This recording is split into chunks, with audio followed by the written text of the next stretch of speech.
Good afternoon and thank you for attending this meeting of the Council. Please note that the meeting is being live streamed on the Council's YouTube channel. I welcome members of the press and the public who may be viewing this meeting remotely. We now move to the formal business of the meeting. Can we take the notice convening the meeting as read? Thank you. Do we have any apologies for absence? Yes, Madam Mayor, we have apologies from Councillors Butler, McKeith, Scanlon, Watson, Wilson and Alderman Forbes and Tate. Thank you. Are there any further apologies, please? Niall Hodson, Madam Mayor. Thank you. Is that it? Thank you. The next item is the minutes of the annual meeting of the Council held on the 18th of May 2022. Can we agree the minutes? Councillor Hassall. Thanks, Madam Mayor. On page 7 of the minutes, the vote on the selection of the leader, Colin Nicholson's vote wasn't recorded in the minutes. Could we get that updated, please? Thank you. Yes, thank you. Do any members have any interests to declare?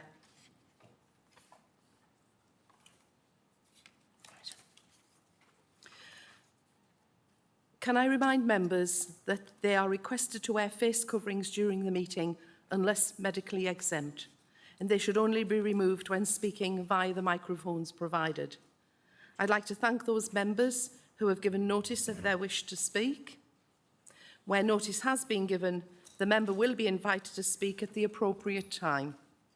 If any member who hasn't given prior notice wishes to speak at any point during the meeting, they should raise their hands to indicate and speak when invited to do so. It would be of assistance if they could state their name. Councillor Checker, I understand that you have an award to present to Council.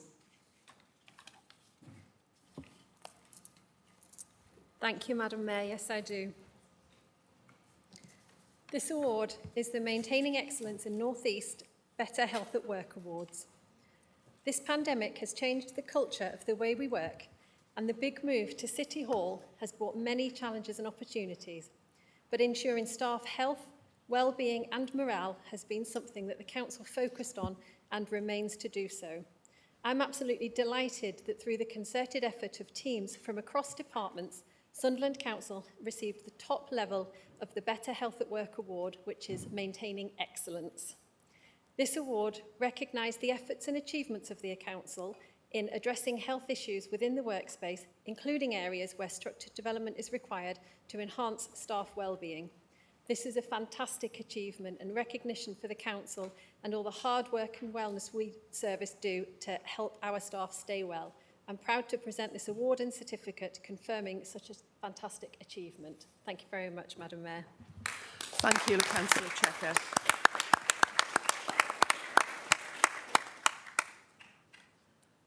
As you may be aware, Jill Colbert, Chief Executive of Together for Children and Director of Children's Services in Sunderland, who is with us this afternoon, was named in the Platinum Jubilee Queen's Birthday Honours List. Jill was awarded the honour of Officer of the Order of the British Empire, the OBE, after our children's services was transformed from inadequate to outstanding in a national first last year.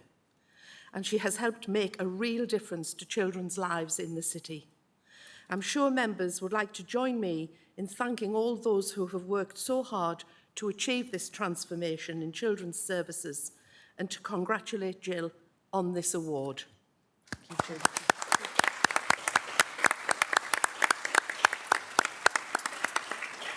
Thank you.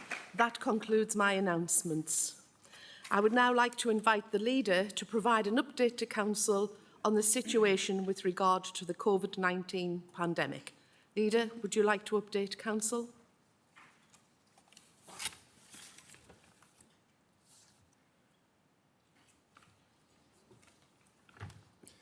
Thank you, Madam Mayor, and thank you for the opportunity once again to provide an update to Council on the situation in relation to COVID-19.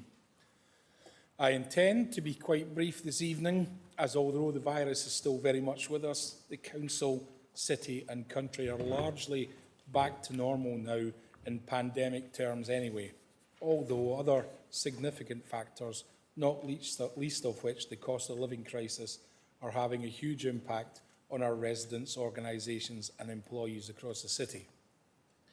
But focusing on COVID-19, Madam Mayor, as is required of me in this update, I want to begin as ever by paying tribute to colleagues and also the Council's partners for all the hard work and dedication that's gone into not only supporting the city and its people through the response phase and the lockdowns of 2020 and 2021, but also the phenomenal effort and innovation that's gone into driving the beginnings of a strong recovery.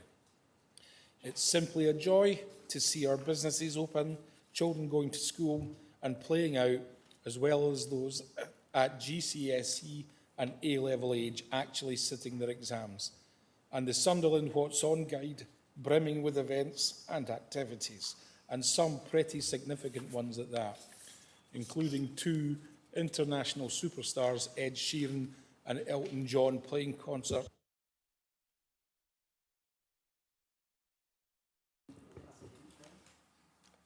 Well, I would love to step down and say nothing for you, Councillor O'Brien, but there are probably people in this hall who do want to hear what I'm saying, so if you just let me have a second or two, that would be lovely. As I said, Ed Sheeran and Elton John playing concerts in a packed-out Stadium of Light in the past couple of weeks. And then Sunderland led the way with the rollout of the vaccines and getting jabs into people's arms, and also the extraordinary acts of kindness and efforts of our army of volunteers helping with everything from food and essential items parcels to dog walking, simply making those all-important calls to check in with people living alone. And now at this stage, Madam Mayor, we live in the context of guidance nationally rather than restrictions, pardon me. So responsibility very much lies with us all, individually and collectively, to keep doing the right thing when it comes to COVID. It hasn't gone away and it can still cause harm. First of all, it can make particularly the more vulnerable people around us very poorly. And secondly, it's still causing all sorts of disruption as it spreads and people have to be away from work, school, caring responsibilities and all other commitments. So we must now continue to follow our consciences and keep ourselves and those around us as safe as possible. The guidance we should all be following includes getting all recommended doses of the COVID vaccine as soon as possible. It's never too late for people to start their vaccination course, and when invited forward for further boosters, these are vitally important to keep protection levels up. Continuing to wear face coverings in enclosed and crowded public spaces will make a difference. Meeting up outside with others continues to be safest, and if inside, good ventilation and opening a window will help blow COVID particles away. And it's just so important to stay at home when we need to. This really is a key step in reducing the spread of the virus. The advice remains that if you test positive for COVID-19, you should remain at home and avoid contact with other people for 5 days after you do the test. Those aged 18 and under are advised to stay at home for 3 days. And finally, like face coverings and being in open spaces as much as possible, the hands part of hands-face space remain equally important, with good hygiene and thorough washing recommended at all times. And following the advice of catch it, bin it, kill it, at the end of last week, ONS data showed that the infections in the UK had risen from the week before, as they had done in the week or two before that, and that 1 in 50 people in England had COVID-19.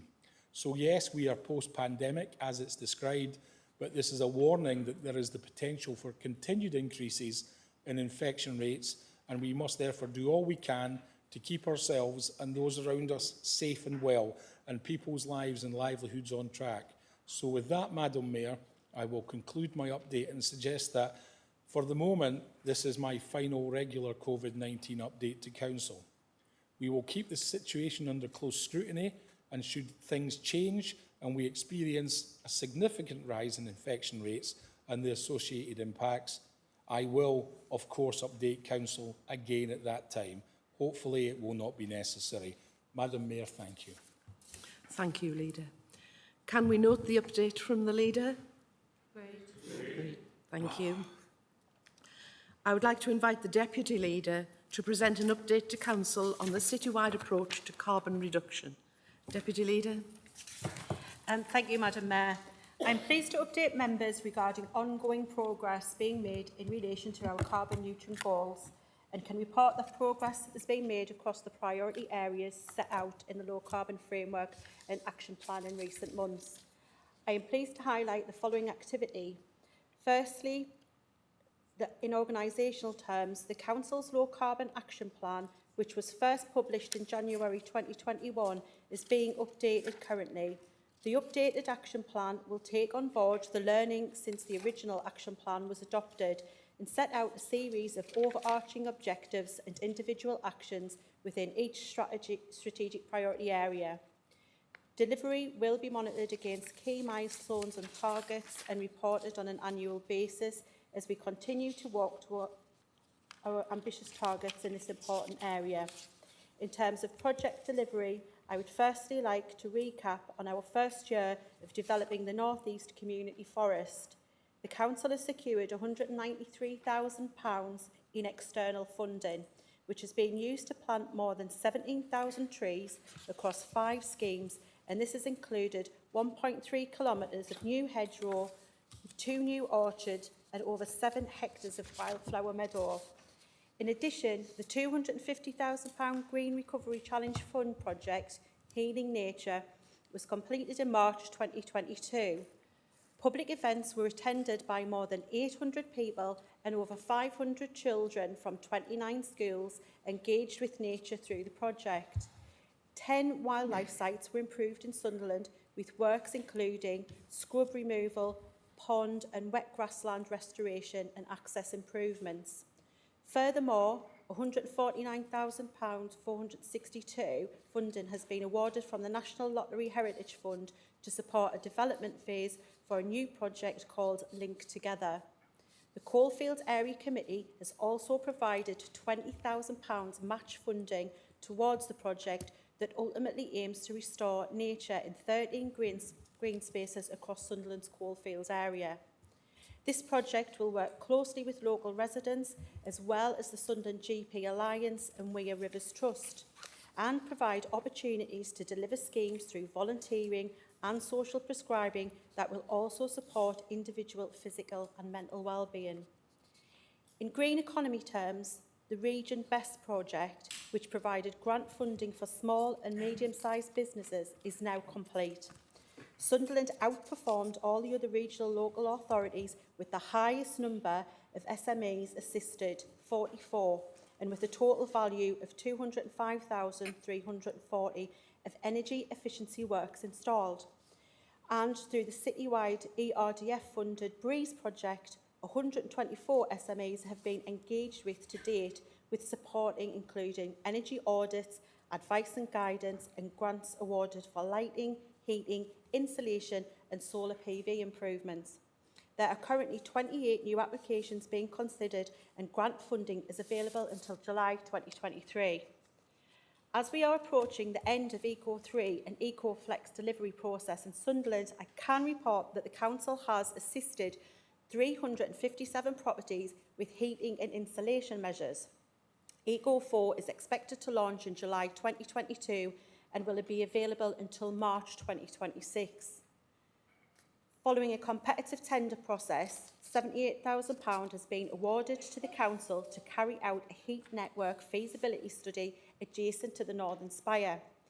This will explore options for the cost-effective delivery of low-carbon heat in the local area and support the sustainable redevelopment.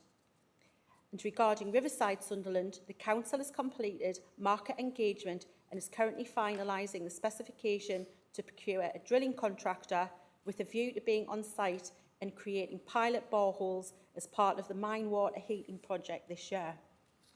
In terms of active and low carbon transport, the Council has successfully received funding for 2 schemes under the Active Travel Fund, and these initiatives propose to introduce fully segregated cycling facilities on Palin New Road and European Way, and also on Dame Dorothy Street.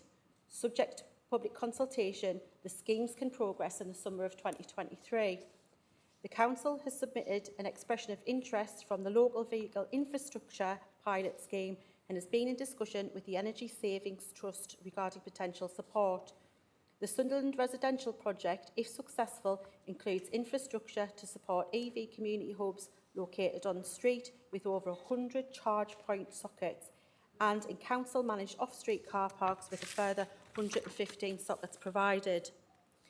In terms of reducing consumption and waste, the Council signed a memorandum understanding with City to Sea, which has announced on the World Refill Day, the 16th of June, to launch a Refill Sunderland scheme to connect consumers via an app to places they can eat, drink and shop without single-use packaging. City Hall's Brew and Bake has already signed up to this initiative, and we will be looking to sign up more business during Plastic Free July and into the future. And finally, in terms of engagement, in May, the Council hosted a low-carbon event in partnership with the University of the Third Age.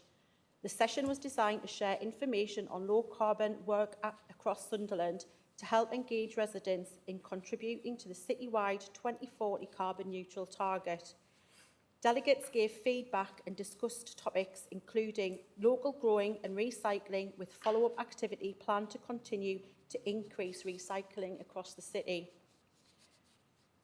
For the first time, following earlier incoming visits, the Council has been able to support young people from Sunderland College to travel to the city's German twin town, Essen, to work with their counterparts from THG High School on the climate project. Joint work between Essen and Sunderland students has included meeting with the European Green Capital Agency, a reception at the Town Hall of Essen, joint student-led projects visiting the THG school and exploring local sites in Essen. The project was co-financed by the City of Essen and its region, North Rhine-Westphalia. Following the third meeting of the Young Persons EGS Group, the Environmental Green and Sustainable Group in March, a number of EGS Group members have taken part in a practical volunteering session at the university's Space to Grow community garden, as requested by the young people. This leads into the preparations for the June meeting next week, with the young people continuing to explore and contribute to topics of interest and feed into the citywide 2030 Shadow Board. And Council Low Carbon and Active and Sustainable Travel Team representatives attended a staff travel event at City Hall to promote cycling and active travel. The team met with employees and residents to discuss low carbon plans and commitments, with particular focus on travel, including the mobility hub, e-scooters, e-bikes, cycling and walking. I hope this provides a useful and positive update on work that is going on within the Council and with our partners. We will continue to provide updates to Council as appropriate going forward. Thank you, Madam Mayor. Thank you, Deputy Leader. Can we note the update from the Deputy Leader, please? Agreed. We'll now move to the outstanding motions from the last ordinary meeting of the Council. We're starting with the Armed Forces Act. We will now deal with the notice of motion in relation to the Armed Forces Act 2021, and I invite Councillor Tighe to read and move the motion. Thanks, Madam Mayor. This Council stands firmly behind our UK Armed Forces and fully supports the aims of the Armed Forces Covenant, welcomes the new Armed Forces Act, but sees the legislation as a missed opportunity to improve the lives of veterans here in Sunderland. This Council therefore notes with disappointment that the Act, which makes Sunderland Council and local public bodies legally bound to have due regard to the Covenant when providing support of the Forces communities, would exempt central government from any such duty, creating a two-tier covenant for veterans. That Labour-led proposals backed by the Royal British Legion and ex-service chiefs to enshrine the Covenant fully into law, but Conservative MPs voted down these plans to improve armed forces accommodation, employment support and pensions, and to end the scandal of visa fees for Commonwealth and Gurkha personnel. This council therefore resolves to continue the campaign with Forces Charities to see the government strengthen the covenant and improve vital services to veterans. I move the motion, Madam Mayor. Thank you.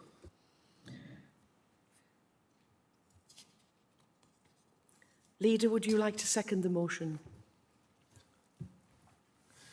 Thank you, Madam Mayor. I second the motion and reserve the right to speak.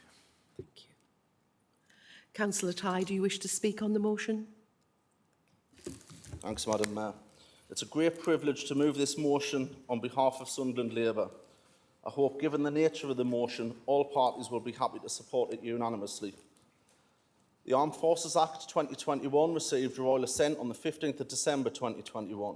It continues the Armed Forces Act 2006, which provides a legal basis for the existence of the armed forces.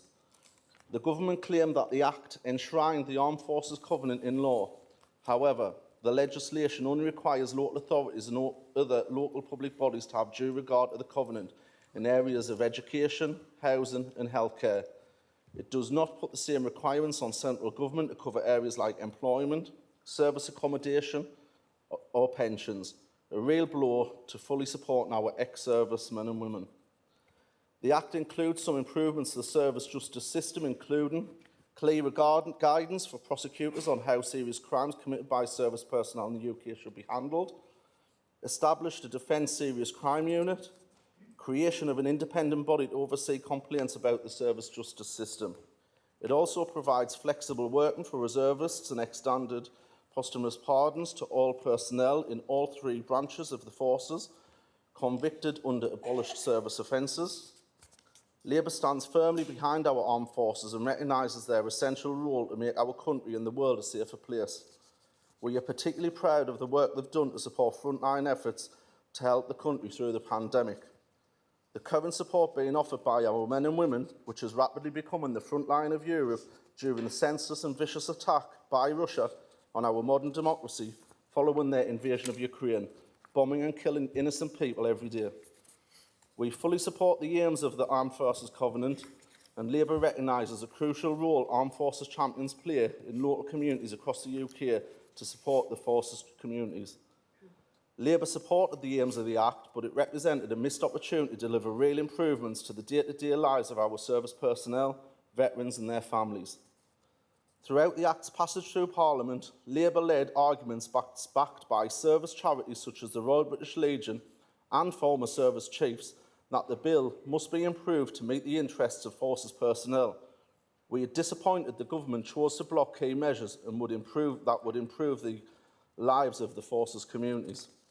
The Act does not fully enshrine the Covenant in law. The Act creates new responsibilities for a wide range of public bodies, from school governors to local authorities, to deliver on that Covenant.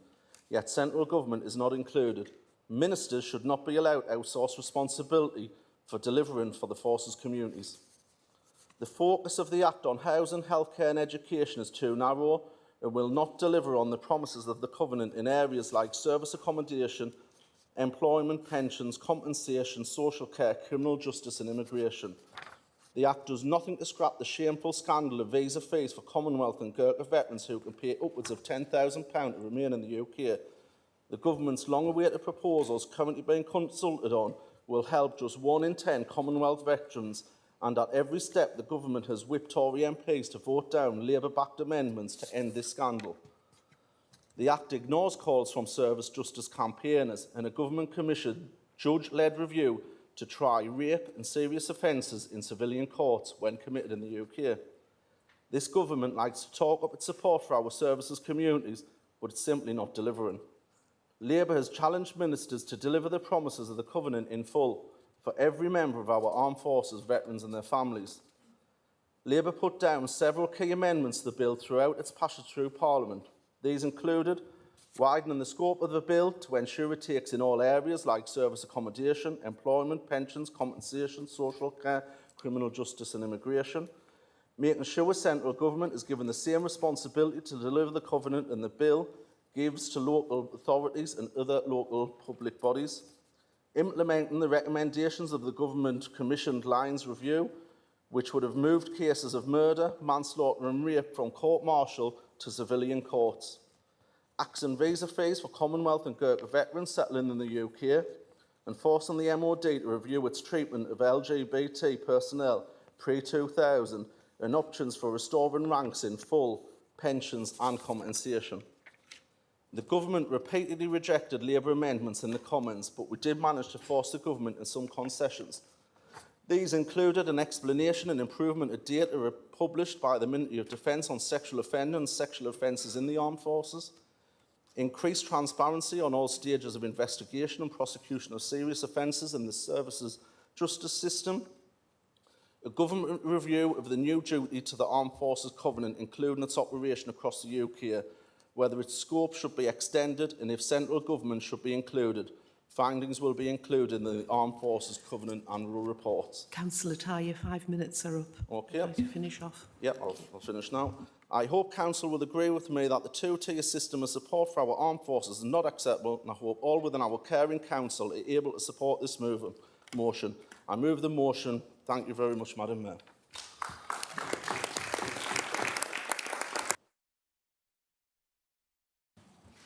I understand that Councillor Paul Gibson wishes to move an amendment. Would you please read that out?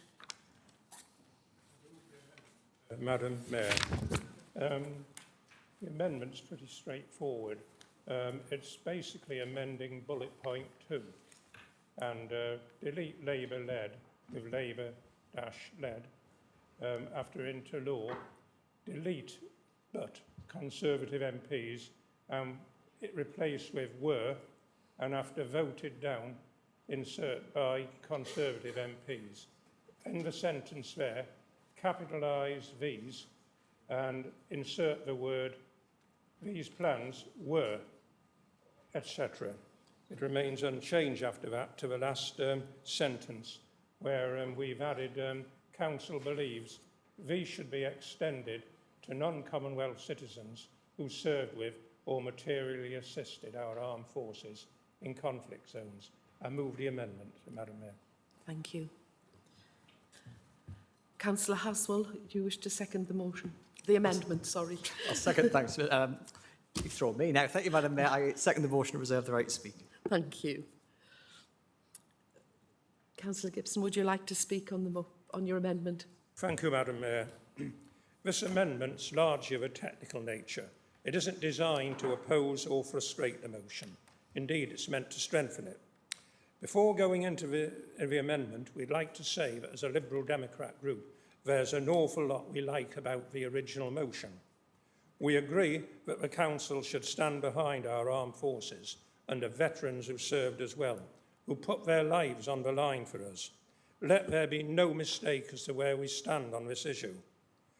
We agree that the Armed Forces Act is useful, but share the mover of the motion's disappointment that it exempts central government from having due regard to the Covenant. The amendment focuses on the second bullet point. The first part of the amendment is a simple rephrasing and moving of some words so that it reads a little bit better. Nothing is taken into the amendment or moved out of the amendment at that stage. The second part, though, where we've added a sentence, which I'll read out again, Council believes these should be extended to non-Commonwealth citizens who served with or materially assisted our armed forces in conflict zones such as Afghanistan, is a significant part. Our amendment, as I say, would extend this to non-Commonwealth citizens who served in or with our armed forces or who have materially assisted them. Over the last 30 years, British servicemen and servicewomen have been involved in conflicts in Bosnia, Kosovo, Sierra Leone, Iraq and Afghanistan. In the last example, members here will recall the debacle surrounding our withdrawal. We agree that the primary responsibility for that debacle was the former President Trump's deal with the Taliban and his successors' implementation of it. Even so, it could have been handled a lot better. I mean, many of us have vivid memories of the Foreign Secretary sunning himself on a beach whilst that debacle was taking place. Many brave men and women have been left at the mercy of a cruel implacable and merciless foe. A very great betrayal. Apart from any moral obligation, and there is a big moral obligation, there's a practical point behind this. In future conflicts, will people like the Afghans who helped our armed forces come forward to assist them, or will they say, hang on a minute, let's coolly assess the situation. Let's look at what happened in Afghanistan. No. We think we'll keep our heads down. If they make that choice, then of course it will make our armed forces tasks so much harder. Madam Mayor, we urge that the Council support both the motion and the amendment on both moral and practical grounds, and perhaps in a very, very small way to redeem this country's honour. Both the motion and the amendment are also very, very much in keeping with the next motion, which is on our agenda, the notion of the city of sanctuary. Madam Mayor, I move the amendment. Thank you. Thank you.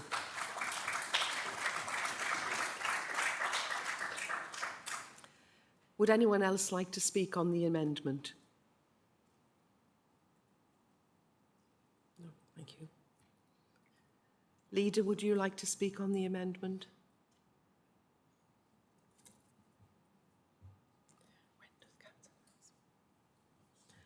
Thank you, Leader. Thank you, Madam Mayor. I fully understand what colleagues across the chamber would like to do. We have to say no to the amendment because it takes the Armed Forces Act completely out of the Armed Forces Act by incorporating non-Commonwealth personnel into the Covenant, which covers UK forces, Commonwealth personnel and Gurkha personnel. There'd have to be a great deal of change to the Act and to the Covenant by government before there was any likelihood or consideration of that happening. So we must say that we can't agree the amendment, Madam Mayor, but it's not because we disagree with the tone of it. It just is not what we should be doing at this time.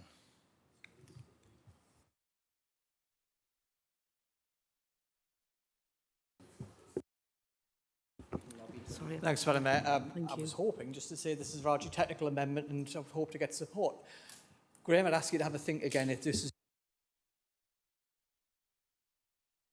just about what the council believes rather than changing anything at Westminster immediately, and it could go through a redrafting at a later date.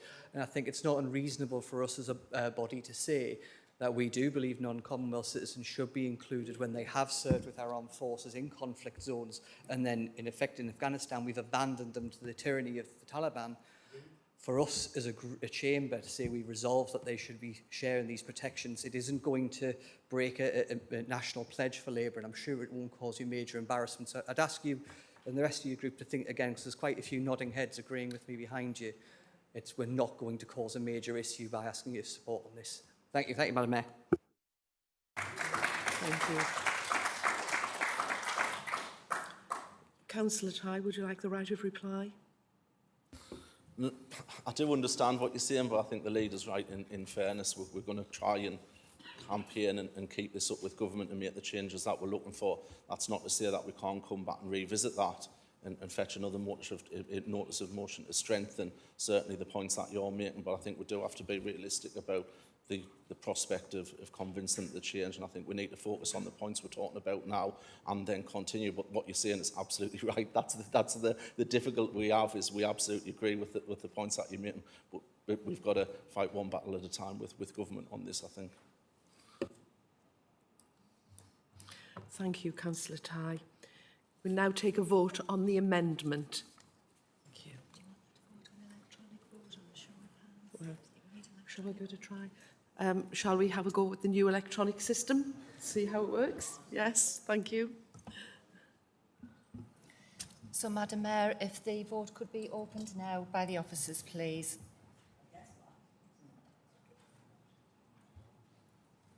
So this vote is on the amendment. Those voting in favour of the amendment to vote yes, those against vote no or to abstain.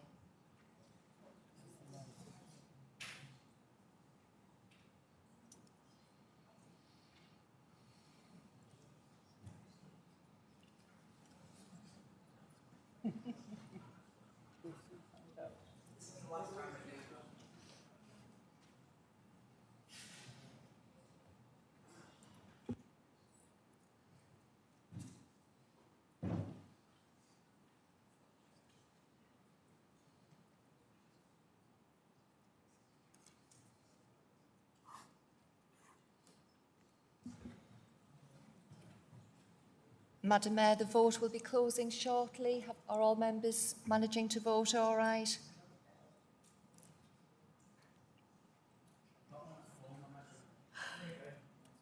If we could close the vote now, please.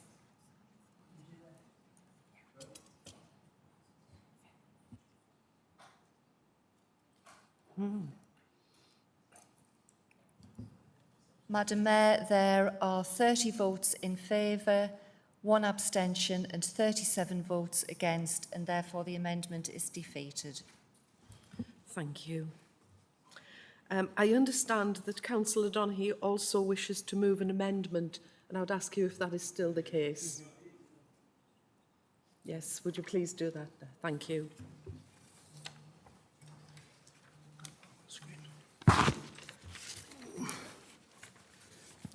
Thank you, Madam Mayor. To add to the end of the motion, this council will therefore seek to join the award-winning Armed Forces Outreach Service, AFOS, a partnership of local government authorities dedicated to the pledge of the Armed Forces Covenant. Thank you, Madam Mayor. Thank you. Councillor Peacock, do you wish to second that amendment? Thank you, Madam Mayor. I second the amendment. Thank you. Councillor Donaghy, would you like to speak on that amendment now? Yes, please, Madam Mayor. Thank you. Can I first start off by saying I fully support the motion, and so do my fellow Conservatives. I would like to address the second point of the motion, if I can, briefly. Can I point out that many Conservative MPs and former Defence Minister Johnny Mercer have the support of several senior Conservatives, including Tobias Elwood, Chair of the Defence Committee, former Conservative Party leader Ian Duncan-Smith, when he tries to force ministers to waive the fees back in 2001. There was a fair whack of Conservative MPs who tried to get it put through. As some of you may know, veterans from the Commonwealth nations and Nepal have the right to remain in the UK after they have served more than 5 years, but often struggle to do so because of the high fees, which is roughly £2,389 per person for the veteran and for his family members. In February this year, the government announced that the Commonwealth veterans who have served for more than 6 years or are medically discharged will no longer pay these fees. Personally, that is not enough. I, for one, having served with many Fijians and Gurkhas, count many among my friends, and agree these fees should be scrapped outright for all veterans. They're our brothers and sisters and should be treated equally. Now, to my amendment. This city rightly takes great pride in our armed forces and our veterans. You only need to look at the crowds on Remembrance Sunday to see that. I have marched through the City of London and stood at the cenotaph in front of the Queen herself, and I have never seen crowds anywhere like that apart from here in Sunderland, and that we can be rightly proud of. As some of you may know, I served in the Royal Navy from the age of 18, leaving on medical grounds. I found adjusting to civilian life pretty hard, but my network of military brothers and sisters kept me going and pulled me through some dark times. There was a veteran community, and it's a wide and welcoming one. You wouldn't think it if you overheard the way veterans talk to each other and the way we speak to each other. We give each other grief, and especially the RAF. But we're a family, albeit a dysfunctional one, and we do look out for each other. The Armed Forces Outreach Service is an award-winning partnership between local authorities supporting members of the Armed Forces, including veterans and their families, with a dedicated point of contact within different councils and housing providers across Gateshead, Newcastle, Northumberland and Durham, offering support for housing and training. Not only would joining with our fellow North East councils benefit our veteran community here in Sunderland, but the wider veteran community can benefit from our Veterans and Crisis Support Network, who also offer our support, training, counselling, as well as a removal service. So if you're moving house, you know where to go. Working with councils across the region, we can ensure no veteran ever falls through the cracks or has nowhere to turn for help. Some do feel like they can't talk or ask for help or ask for support. I know this because I was one of them. I ask all members in the chamber to support my amendment to demonstrate we can put politics to one side, support our veteran community, not just in Sunderland but across the region. And may I add, Madam Mayor, I am very much looking forward to the Armed Forces Day ceremony on Friday, and as a sailor, I do hope you've got plenty of room. Thank you.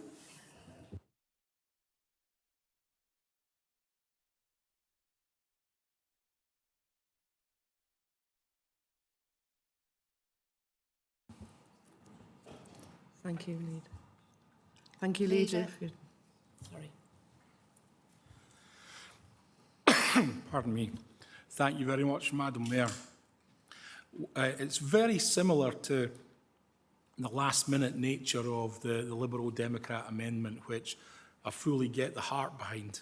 But this notice of motion has been out there as a document since March. And at the very last minute, Councillor Donaghy brings it in the meeting. Point of order. Madam Mayor, this amendment was submitted for the original motion. It's been with the Council for months. Thank you. Point of order, Madam Mayor. Under Rule 14.28, what rule has been broken?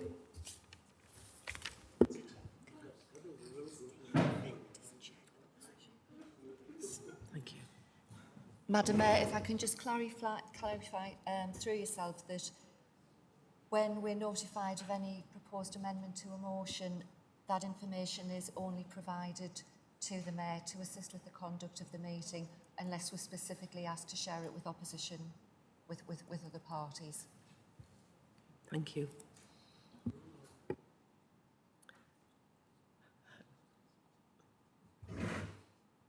Thank you very much, Madam Mayor. I never said any rule was broken. Thank you, Councillor O'Brien.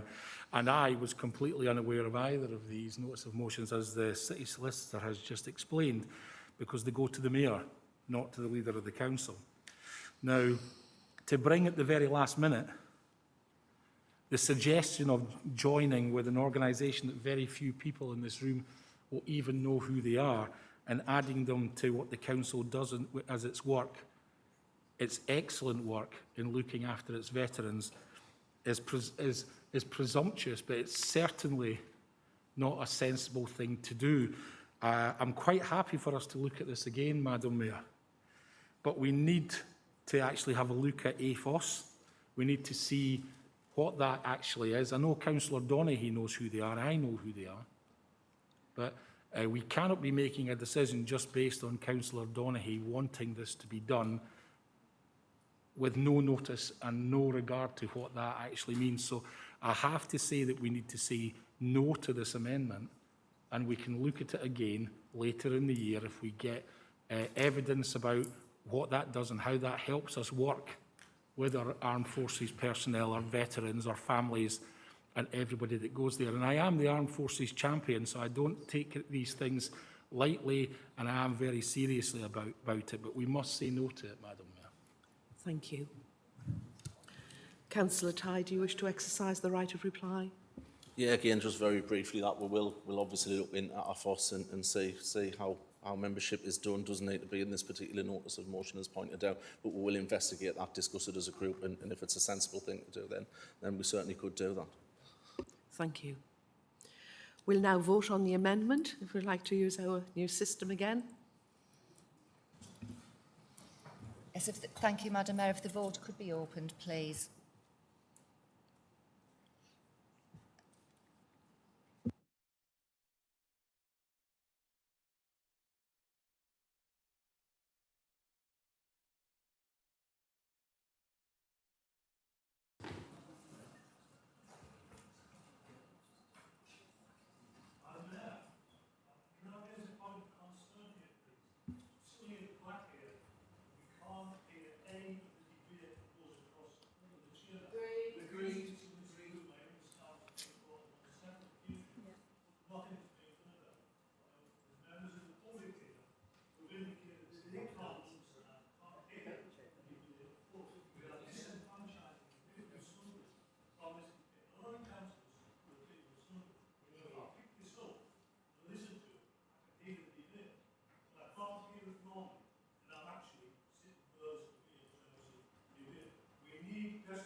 Thank you, Councillor Spedding.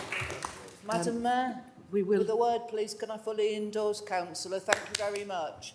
Yeah. I'm sitting over here at the end, and the City Solicitor was just speaking on a point. Couldn't hear a word that the City Solicitor was saying, and that's really important that we need to know that. Thank you very much. Thank you. Thank you very much. We will take that forward. Yes, thank you.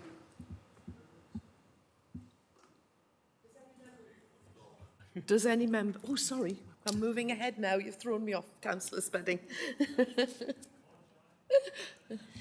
Through you, Madam Mayor, can I just check, have all members been able to vote, and then we'll bring the vote to a close? Yeah, if we could bring the vote to a close now, please.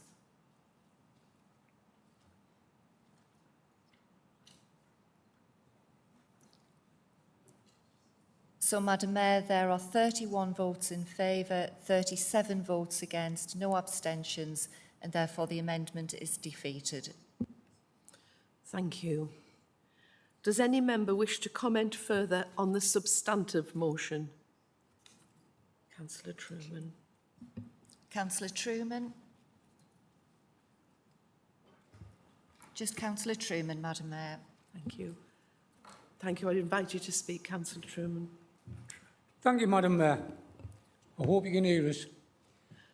Madam Mayor, with respect to the opposition, you have every right to put an amendment, and I respect what you've tried to do and what is in the amendment. But really, I feel you've complicated a notice of motion which I think deals adequately with the issue of what we're trying to achieve here.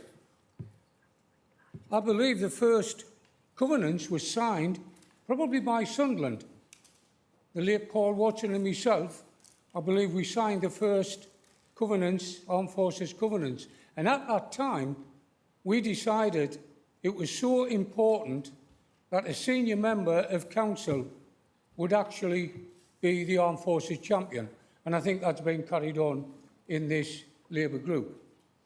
The people of Sunderland have got great respect for our armed forces, whether they be serving, whether they've lost their lives, or whether they're veterans. And I think if you look around, Sunderland boasts the most veterans in the North East area.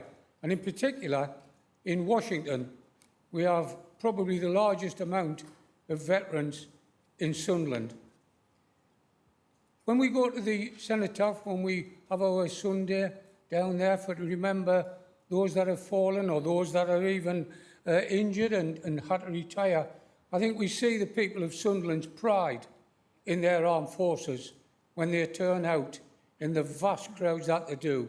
And they're not just there for a day out, they're there to show their respects. And I think Sunderland, from the very beginning of the covenants, in fact, Sunderland led the way, not that many years ago, to get the covenants re-signed and reinvented and re-looked at by most of our council partners around the area. So I think, you know, ladies and gentlemen, I think you should accept, and I'm sure you will, the fact that this notice of motion, you've had your debate on the amendments, but I think you've got to accept and respect the veterans of Sunderland, our armed forces of Sunderland, and go along and put your strength behind this notice of motion. Thank you very much, Madam Mayor. Thank you. Councillor Ty, do you wish to exercise your right of reply? I would encourage everyone to support the motion. Thanks to Councillor Truman as well for supporting that. Thank you. Can I ask you all if the original substantive motion is agreed? Agreed. Thank you. The next item is the reception of petitions. Do any members have petitions to present?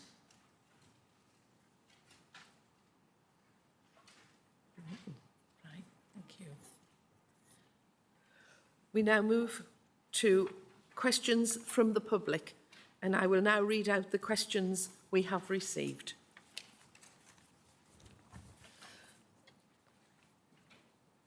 Judith A. Porter, a resident of Sunderland, has submitted the following question to be put to the council meeting on the 22nd of June 2022. I would like to ask for some details around the purpose of spending a large amount to to restore the Bishop Wearmouth Chapel, including whether there has been a public demand for this. I think the cost of £600,000 seems excessive, especially when there are other derelict buildings and closures of shops. Is the funding out of public budget or heritage funds? And Councillor Stewart will respond to that. Thank you. Thank you, Madam Mayor. And could I start by, as I missed the annual general meeting and your election, can I congratulate you on that? And I'm sure you'll have a wonderful year, yourself and Dave, as Mayor and Consort. Thank you. Actually, I do believe at the time I had COVID, but never mind. Okay. First of all, could I thank Judith for the question? The Council commissioned a specialist consultant report on the chapel that identified significant essential repair and restoration work is required.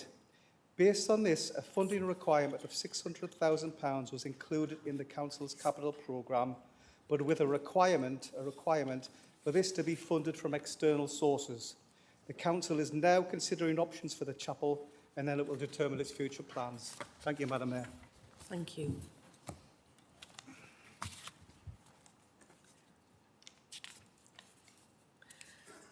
Donna Thomas, a resident of Sunderland, has submitted the following question to be put to the Council meeting on the 22nd of June 2022.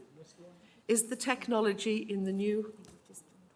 Or, I apologise, it appears I have jumped one. Or two-sided. My apologies, everyone. Chris Enyon, a resident of Sunderland, has submitted the following question to be put to Council on the 22nd of June 2022. Does the Leader of the Council agree with the Deputy Cabinet Member for Health City's statement on Twitter that senior council officers should all be sacked and Cabinet members should run the Council? I'll ask the Leader to respond, please. Thank you very much, Madam Mayor. No, I don't agree with the statement.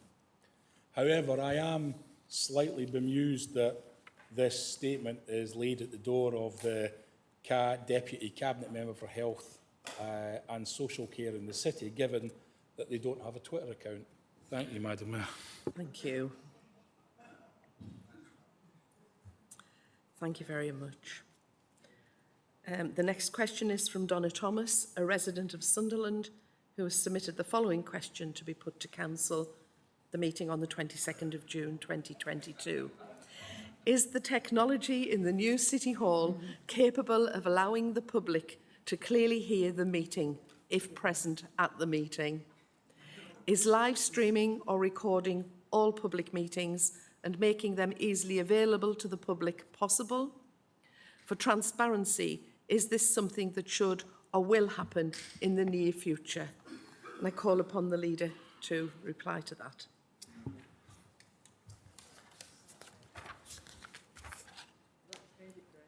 Thank you again, Madam Mayor.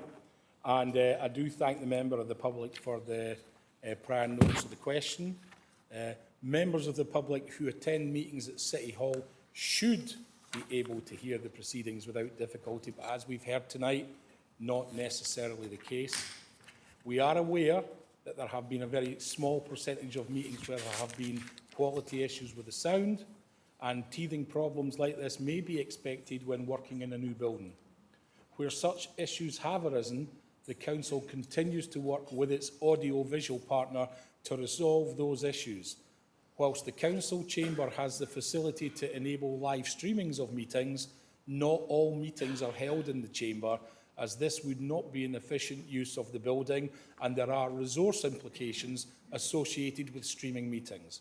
At the current time, therefore, only meetings of full Council are streamed, as this is the meeting attended by all councillors, where questions from the public and councillors are heard and responded to, motions are debated and petitions from the public received. There is no legal requirement to stream meetings, and all council, cabinet and committee meetings are open to the public to attend in person unless the meeting in question is considering exempt or confidential information. Information about each meeting and the business to be transacted is also available on the Council's website. Madam Mayor, I spoke to the Chief Executive on Monday about the poor sound quality in here, and it's completely unacceptable, and I have been assured it will be resolved promptly. It's clearly something that affects all of us, and we all agree on this. So I'll leave it there, Madam Mayor. Thank you. Keir Hudspeth, a resident of Sunderland, has submitted the following question to be put to Council on the 22nd of June 2022. The leader failed to give a direct answer to a question 2 meetings ago. Quite simply, was Councillor Philip Tighe wrong to say that there are negative health implications caused by 5G masts? Thank you, Leader. Thank you again, Madam Mayor. No, he was not wrong. Councillor Tighe was lobbied by his constituents to make representations to the Council on behalf of Silksworth residents, with numerous objections being due to health effects. Having received several objections and formally lodged with the Council that make reference to health effects, and Councillor Tighe was simply reiterating those concerns on their behalf. This is what councillors are supposed to do. Listen to the concerns of residents and pass them on to relevant officers. Even if you don't agree, the role of a councillor is not to be judge and jury of the item, contrary to what the Conservative group appears to think. It's a relief to the residents of Silksworth that the Conservatives were not successful in May if they were going to continue to disregard what residents say. It is positive to Silksworth residents that Jack Sim did not get elected to represent the Silksworth ward, as he too made it clear during his campaign that he did not support the views of the residents with regards to this matter, and I expect that's why Councillor Tighe got returned with a swinging majority. Thank you, Madam Mayor. Thank you, Leader.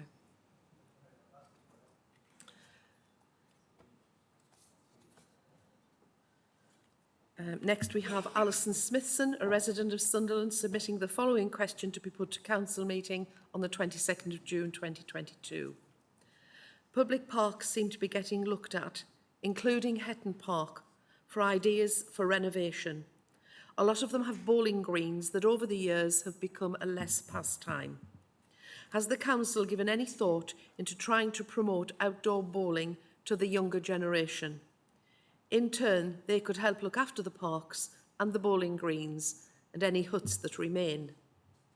Also, Hetton Park would be ideal to link in with the local Everyone Active gym to offer outdoor sessions. Councillor Williams, will you respond to that, please? Thank you, Madam Mayor. Through the Active Sunderland programme, which enables opportunities for residents to participate in regular physical activity and sport, we encourage the bowls clubs across the city to engage in programmes to promote their club and the opportunities they have available for the community. A number of clubs encourage intergenerational activities and work alongside schools and community groups to encourage new users.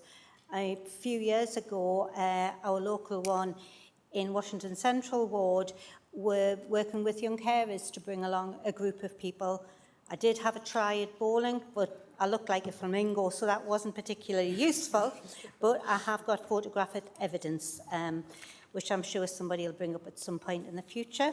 So again, then we'll look at regards to Everyone Active as our partner who manage and operate the leisure facilities on behalf of the City Council. They do work alongside the Indoor Bowling Club to encourage participation all year round. So in reality, yes, let's encourage everyone to get out there and play whatever they feel comfortable to do. Thank you. Thank you, Councillor Williams.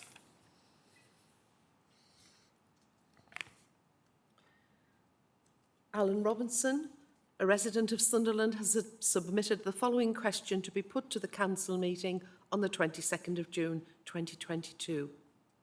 Some councils in this country allow metal detecting in council parks for an annual permit.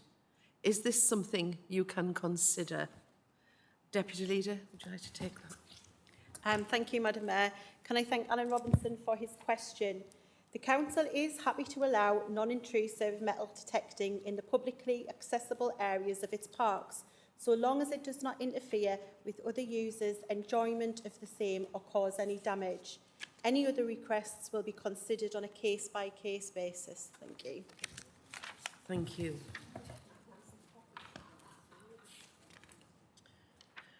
Richard Bradley, a resident of Sunderland, has submitted the following question to be put to the Council meeting on the 22nd of June 2022. A year ago, the Council passed a motion on eliminating the use of pesticides. Please, can you give an update on progress towards the action plan and what measures have been taken to minimise toxic glyphosate usage in Sunderland now? Deputy Leader. And thank you, Madam Mayor. And can I thank Richard Bradley for the question? An action plan is underway and is being developed in partnership with residents across the city via our Let's Talk Weeds campaign. This campaign is engaging residents to gather and collate feedback that we will use to shape the future of our weed killing strategy. We want to hear from residents to help us identify priorities for managing weeds across the city as we move away from glyphosate use.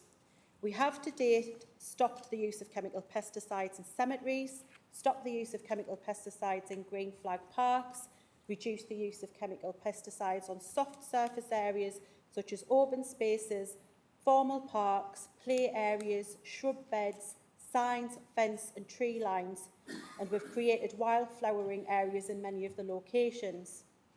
After research and consideration of available alternative options, a 6-month pilot scheme commenced on the 1st of April 2022 in several areas throughout the city to further reduce the use of glyphosate and test the alternative treatments on a variety of land types to help shape our long-term decision-making with regards to the management of weeds across the city alongside the resident feedback. Our trial areas are all play areas across the city, 6 formal parks across the city, namely Burn Park, Coalfields Hetton Park, East Barley Mow Park, North Thompson Park, West Silksworth Park and Washington's Princess Anne Park. 6 cemeteries all across the city, the Minster Park, Coalfields Hetton Closed Cemetery, East Sunderland Cemetery, North Millernall Cemetery, Washington Donwell Closed Cemetery and West Bishop Wearmouth Cemetery.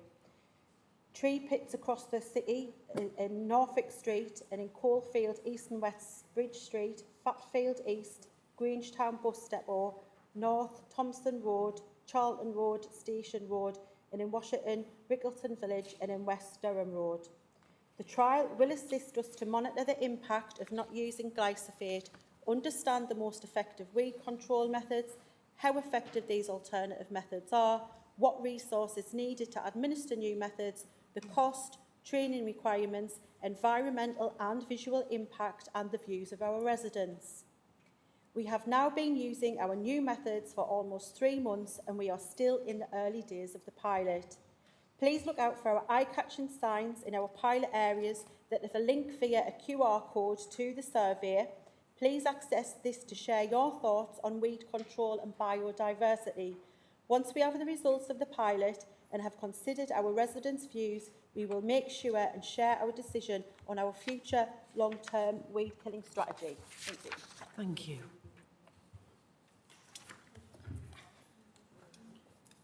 Our next question is from Auburn Langley, a resident of Sunderland, who has submitted the following question to be put to Council meeting on the 22nd of June 2022. It's 3 years since Sunderland City Council passed a declaration of climate emergency, but there is no noticeable change in house building standards in Sunderland. Please clarify what weight the declaration has in determining planning applications and what guidance regarding the climate emergency is given to councillors on the planning committees. I'd ask Councillor Johnson to respond. Thank you, Madam Mayor. The core strategy and development plan was adopted by the Council in January 2020 and includes a range of policies which seek to ensure the development takes place in a sustainable manner. In particular, policy BH1 seeks to secure high-quality design and policy BH2 seeks to ensure that developments are delivered using sustainable design and construction techniques. The policies of the core strategy and development plan have been a material planning consideration in the determination of planning applications since the plan was adopted in January 2020. Thank you, Madam Mayor. Thank you.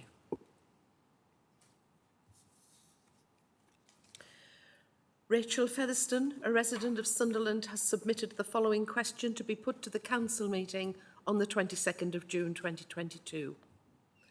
The UK is facing an ecological crisis that is inextricably combined with the climate crisis.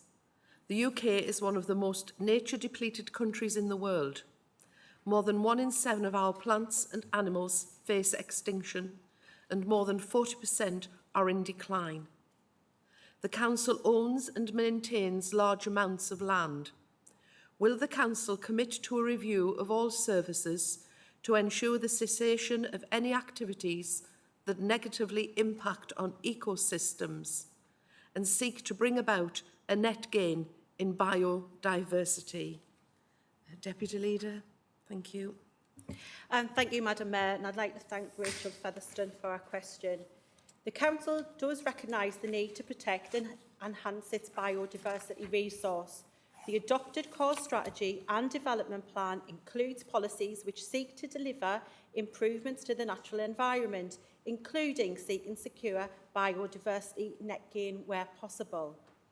The Council will also be preparing a local nature recovery strategy in partnership with neighbouring authorities, which will establish priorities and map proposals for specific actions to drive nature's recovery and provide wider environmental benefits. Council maintenance teams are also developing new approaches to the maintenance of green spaces, including a plan to reduce the use of glyphosate, allowing areas to rewild, introducing more wildflowers, and a strategic approach to tree planting and management. Thank you.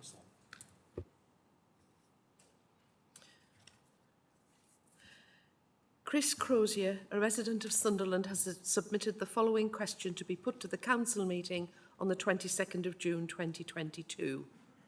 The old Farringdon police station is an eyesore, a magnet for antisocial behaviour and a health and safety risk. Will the council take action to force the landholders to demolish the building and make the site safe before there is a tragedy? Thank you, Councillor Johnson. Thank you, Madam Mayor. I just want a bit of background in terms of the site to start with. The Council proactively tried to require this site to obtain control over the demolition of the existing buildings and avoid antisocial issues currently taking place when the site was declared surplus requirements by Northumbria Police in 2016. The Council made an offer to purchase the site with the intention of demolishing the building and reviewing options for alternative use. Unfortunately, Northumbria Police sold the site to a private developer, which then subsequently sold the site to a further private developer. And following discussions with the current owner, they have confirmed they will only demolish the building once they have secured consent for alternative use. This developer submitted a planned application to demolish and develop the former police station, as well as neighbouring land owned by the council. The council has agreed a conditional sale of the neighbouring council land, which forms part of this application, to support the demolition of the building and redevelopment of the site. The planned application is currently being considered by the local plan authority, and this can't be sped up and must follow its course, and also the demolition that will obviously occur with that. However, the council as a regulated authority has continued to monitor this site since it was sold by the police, and its current assessment with regards to building condition and potential enforcement action is as follows. Environmental health. Whilst the building is being targeted by antisocial behaviour, the owners of the site have positively engaged with the council to secure the property. The vegetation around the site will be cut back and additional vandal-proof security measures will be installed to further deter entry. The council is continuing to engage with the site owner to ensure all appropriate steps are taken to monitor and respond to the ongoing situation. Planned enforcement of the building as well. The existing structure is intact and is fairly well screened from the wider public view. The condition has not deteriorated to an extent that warrants the issue of a notice requiring demolition. I have to thank the Silsworth Labour councillors on the ward, Councillor Ty and Councillor Pat Smith, who have been working on this and have been regularly updated through myself and through officers within the council, but also they've been working through the LMAPs, where Councillor Tai is the area representative and liaising and discussing issues with the partners, and by his work at the Youth Almighty project, which involves engaging with the young people in the area, deterring them away from the building. And Councillor Tai, in conjunction with Youth Almighty, has also been flying a drone over the building as a deterrent until the developer can secure the site in a more appropriate manner. Whilst the building doesn't currently satisfy the criteria for the service of notice requiring the owner to demolish it, the council will, however, continue to proactively engage with the current owner and monitor the condition of the site. And if the existing buildings deteriorate further to a point which requires enforcement, then relevant action will be taken. I'd like to thank Chris Crozier for the question, Green Party candidate for the Silsworth ward in May, just gone.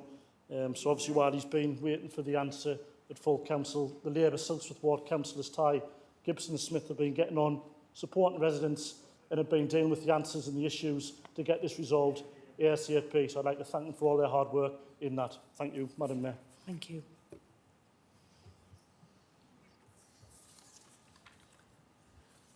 Laura Murrell, a resident of Sunderland, has submitted the following question to be put to the council meeting on the 22nd of June 2022. The North East and North Cumbria Integrated Care System, NENC-ICS, will be responsible for commissioning all healthcare for Sunderland from the 1st of July 2022. I believe it will result in a much reduced involvement by councillors and the public in decision-making regarding our future health services.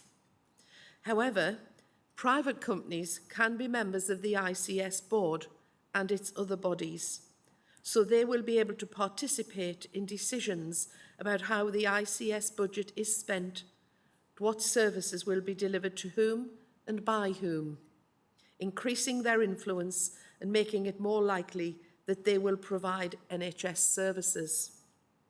Please could you explain what Sunderland City Council is doing to promote local participation and scrutiny regarding decision-making by the ICS, to ensure that the ICS does not permit private sector representatives to participate in decision-making on its board, committees or other bodies with delegated powers, and what it can do to encourage the ICS to end the outsourcing and privatisation of the NHS services. Councillor Checker, thank you. Thank you, Madam Mayor. And as always, I'd like to thank Laura Murrell for this question. The development of the Integrated Care Board, or ICB, has been a significant undertaking over the last 12 to 18 months. Whilst this is being led by colleagues from Health, I can assure Ms Murrell that the Council has been involved throughout at both the North East and North Cumbria and Sunderland levels. Lead officers from the Chief Officer Group have participated in numerous meetings, including the composition of the regional ICB and the place-based arrangements. However, Ms Murrell is mistaken about the involvement of the private sector in the ICB. I obviously cannot comment about other ICBs, but I can confirm that there are no private sector representation on the ICB in this region. I can also reassure her that the local government sector is well represented on the board. The guidance issued by the Department of Health and Social Care set out that there should be a minimum of one local authority representative on the ICB. In the North East and North Cumbria, it was agreed that there would actually be 4. It has been agreed that these will include a Director of Public Health, Director of Adult Services and the Director of Children's Services. One further representative will be selected in July, which could be a Chief Executive or an elected councillor. Further, the Chief Executive of our local foundation trust is also a member of the ICB. In terms of local decision-making, place-based governance is at the heart of the proposed working arrangements. Sunderland is creating its own local governance arrangements, which will initially be a joint consultative forum with representatives from the council, health organisations and other public sector and voluntary sector bodies. This will make decisions on the local allocation of funding and the commissioning of services. Again, there are no private sector organisations in this setup. The new arrangements will work closely with the Health and Wellbeing Board, of which I'm the chair, which will continue to set the health strategy for Sunderland. Health scrutiny arrangements remain in place, which allow for democratic involvement and scrutiny in relation to these new arrangements and future service delivery strategies and proposals for Sunderland. You can see from the scrutiny reports on the agenda this evening that the Health and Wellbeing Scrutiny have explored this question, and I am assured by the new chair, my colleague Councillor Michael Butler, that this will be ongoing on the work plan for Health and Wellbeing Scrutiny. I've also written to Samantha Allen, Chief Executive Designate of the North East and North Cumbria ICB, myself, to express my desire that there is genuine involvement and that all future development remains centred on the people in Sunderland that we serve and represent.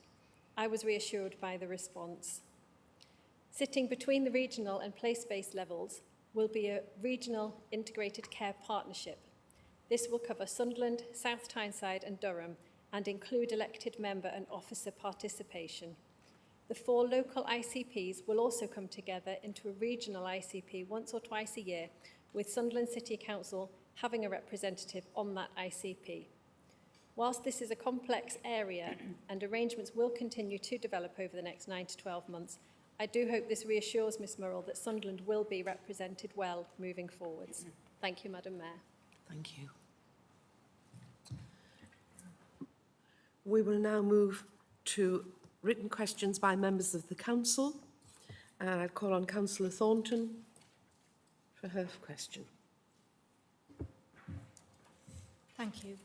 Following the recent decision of this Tory government to scrap the plug-in subsidy when buying an electric vehicle, could the leader outline what our Labour Council are planning to encourage wider electric vehicle ownership in the city as part of our plans to ensure we meet our goal of becoming a carbon neutral city?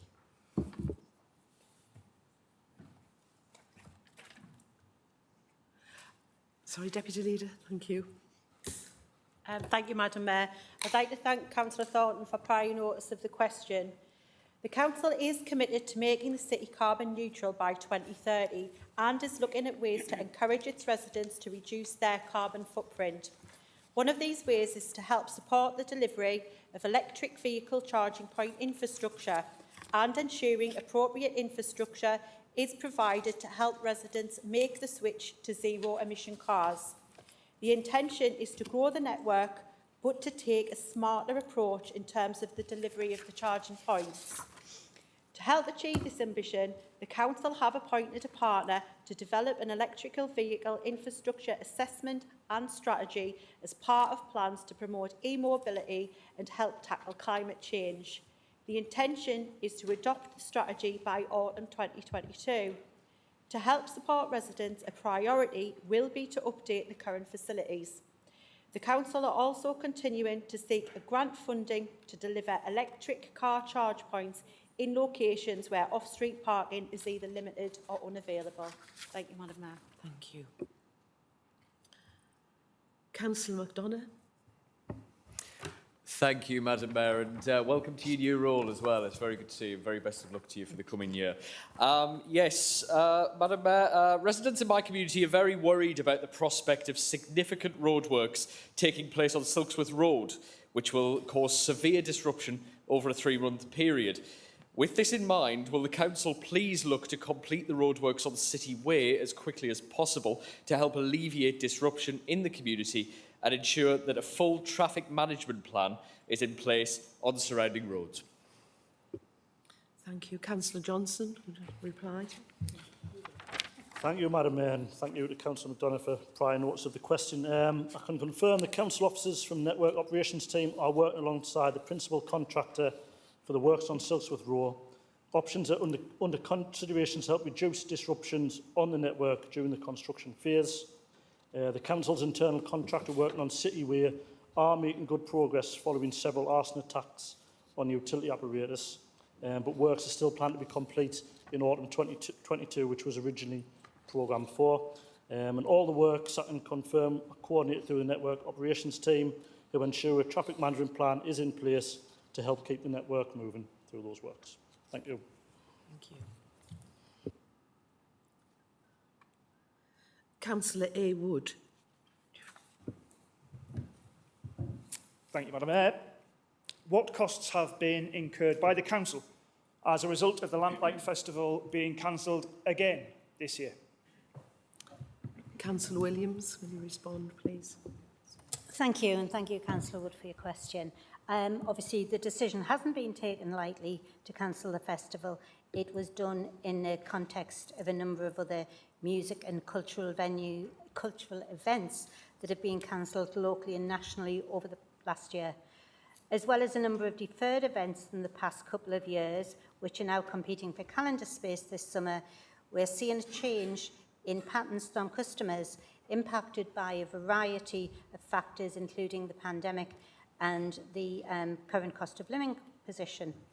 The timing of the decision was also important.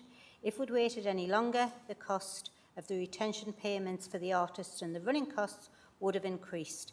We're still negotiating the final position, but the cost of the cancellation will be between £132,000 and £142,000.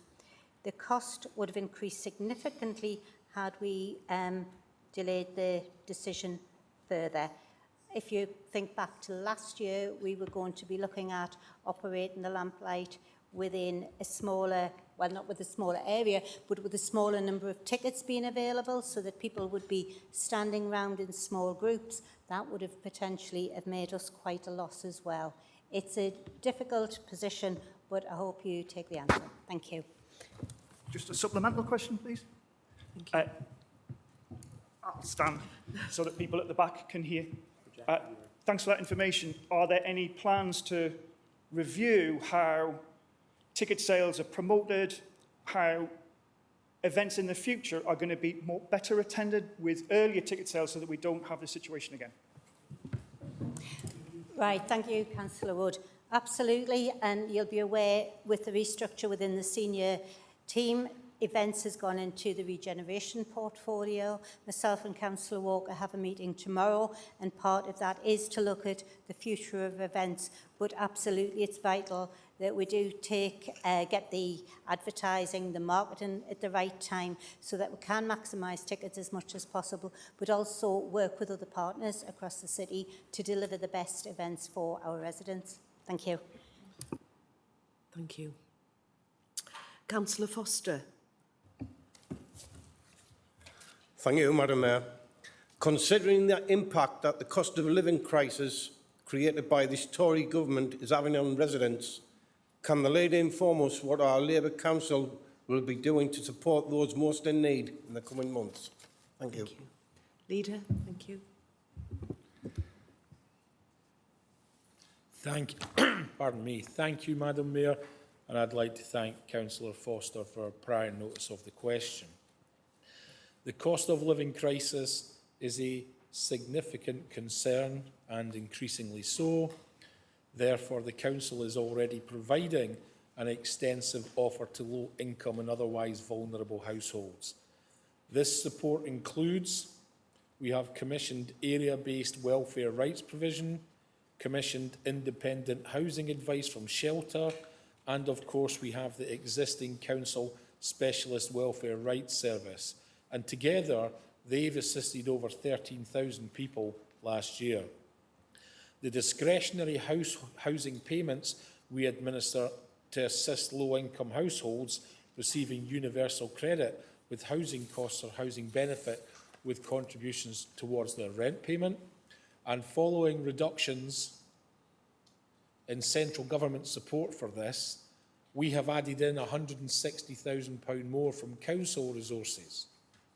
An enhanced local welfare provision scheme for crisis support and community care support enables more people to qualify and to be provided with additional support, and that's food, fuel, furniture and white goods.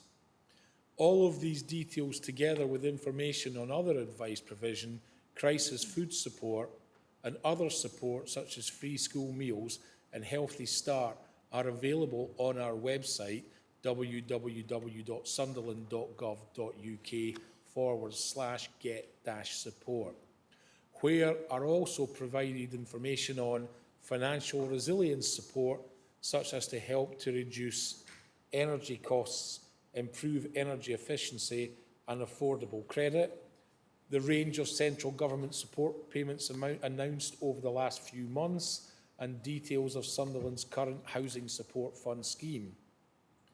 We will continue to develop a medium and long-term response to support residents affected by the cost of living crisis, including working closely with our partners across the city. The Council also moved quickly to make the energy support payments to eligible residents. The Government asked councils to administer this through the council tax system, and we were one of the first councils in the region to make payments at scale, with the first payments being made before the Easter weekend. And so far, we have made nearly 96,000 payments, with 14.7 million paid out from the allocated budget of 18.9 million.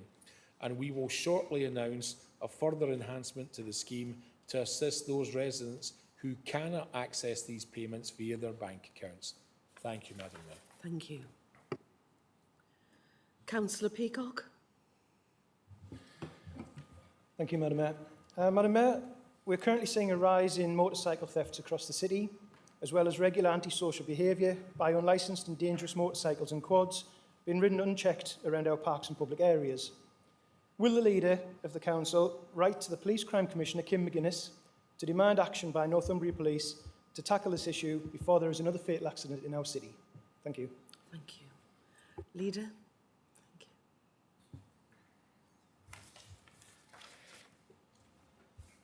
Thank you to Councillor Peacock for prior notice of the question, and thank you, Madam Mayor.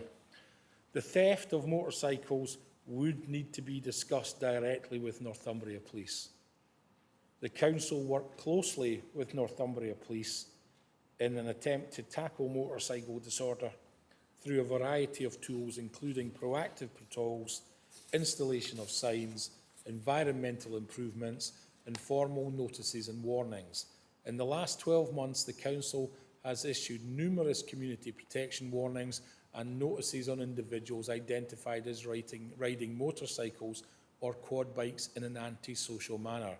We are currently working with Northumbria Police, South Tyneside Council, Gateshead Council, community riders and local councillors to consider a designated area for riders. And these proposals are in the early stages, and various sites which may be suitable are being considered. Thank you, Madam. Thank you. Councillor Fagan. Will the Leader be introducing a free bulky waste collection service? When will the Leader be introducing a free bulky waste collection service? And will this be universally available or remain a tested basis? Thank you. Thank you. Councillor Stewart. Thank you, Madam Mayor. And can I thank Councillor Fagan for prior notice of the question. And I'm quite sure Councillor Usher will be gutted that you've actually come higher up the list of questions than himself. If I actually provide the answer and provide a little bit of context in relation to the proposal that your question is based upon. As you're aware, the Labour Party undertook a major consultation exercise with thousands of residents in this city that helped formulate our recent People's Manifesto. One of the key themes that came back from residents in our consultation was the need to continue our work on making Sunderland, Washington and the coalfield a cleaner and greener place to live. There was recognition by residents of the work already undertaken by this Labour group, sadly often opposed by your party and other opposition parties, ranging from the over 80 additional environmental staff employed since 2019, or indeed the new public space protection order that maxed out fines for litter bugs and antisocial behaviour. And also, let's not forget the opening of the Household Waste and Recycling Centre last year, which enhanced further the options for disposing of items in a cost-effective and environmentally sustainable way. The proposal for introducing a free bulky waste collection service was one of our key pledges made to residents, and it's therefore not surprising that this Labour group is intent on introducing this service as early as possible, whilst at the same time ensuring that it is affordable and is within the overall budget of this council. While I cannot confirm the exact nature and format of the service and how that would look like, I can confirm the following. Firstly, I think our pledge of scrapping charges for the removal of bulky waste was quite clear. Certainly the public understood what that meant, but for clarity I can confirm that the service will not be means tested. Secondly, in relation to when it will be introduced, I confirm that over the coming months, Cabinet will be working with senior officers to ensure that plans are both affordable and deliverable and are brought forward as part of the budget proposals for the 2023-24 financial year. As part of the normal budgetary process, both the residents and members of the Scrutiny Coordinating Committee will have the opportunity to discuss the finer details of these proposals when they are announced. To conclude, this proposal is but one of well over 100 separate proposals within our party's People's Manifesto that we aim to introduce over the next 4 years. I am sure you will be ticking these off, as well as I will, over the coming years to deliver what residents wish, and that is to improve their communities. Thank you, Madam Mayor. Thank you. Councillor John Usher. Thank you, Madam Mayor. This is basically the same question, I think, as what Councillor Fagan's just asked. The question is, could the leader provide details of his plans to introduce a free bulky waste collection service for residents as outlined in the recent Labour Party manifesto? Councillor Stewart. Thank you, Madam Mayor, and can I thank Councillor Usher for prior notice of the question, and hopefully next time you get your question in a little bit earlier. As you'll have heard in my response to Councillor Fagan, we intend to bring forward our plans for scrapping charges for the collection of bulky waste as part of our budget proposals for the 23-24 financial year. We are bringing this proposal in early as was a key ask of residents we consulted with, and our key role as councillors is to serve the residents of the city. I am aware that you are keenly interested in our plans for a cleaner and greener city, and can perhaps remind you of some of the actions that we will be seeing in the coming months and years as we progress through our commitments within our People's Manifesto to achieve this goal. Our proposals for a free bulky waste removal service come on top of delivering our pledge to introduce a policy of free bin replacement if stolen, and further plans in our manifesto include providing resources to ensure estates receive an annual deep clean to get rid of the grime and dirt that accumulates over time. As mentioned previously tonight in a previous question, we also soon see the end of the use of pesticides that are killing off the bee population. We have plans that we're coming forward for a step change in the expansion of wildflower beds and community orchards. And something in particular to your heart, we intend to replicate the great work undertaken at the Elmore project to put in place a new series of parks linking passive and more organised recreational use supporting local plants and wildlife. With that, we're proposing to start with a new country park along the outskirts of the northern fringe, northern border of the city. With that, Madam Mayor, I'd just again thank Councillor Usher for his question and remind him and remind Council that all these plans are part of the need, from our viewpoint, to have a coordinated biodiversity plan for this city, and that's something that we intend to put in place. Thank you, Madam Mayor.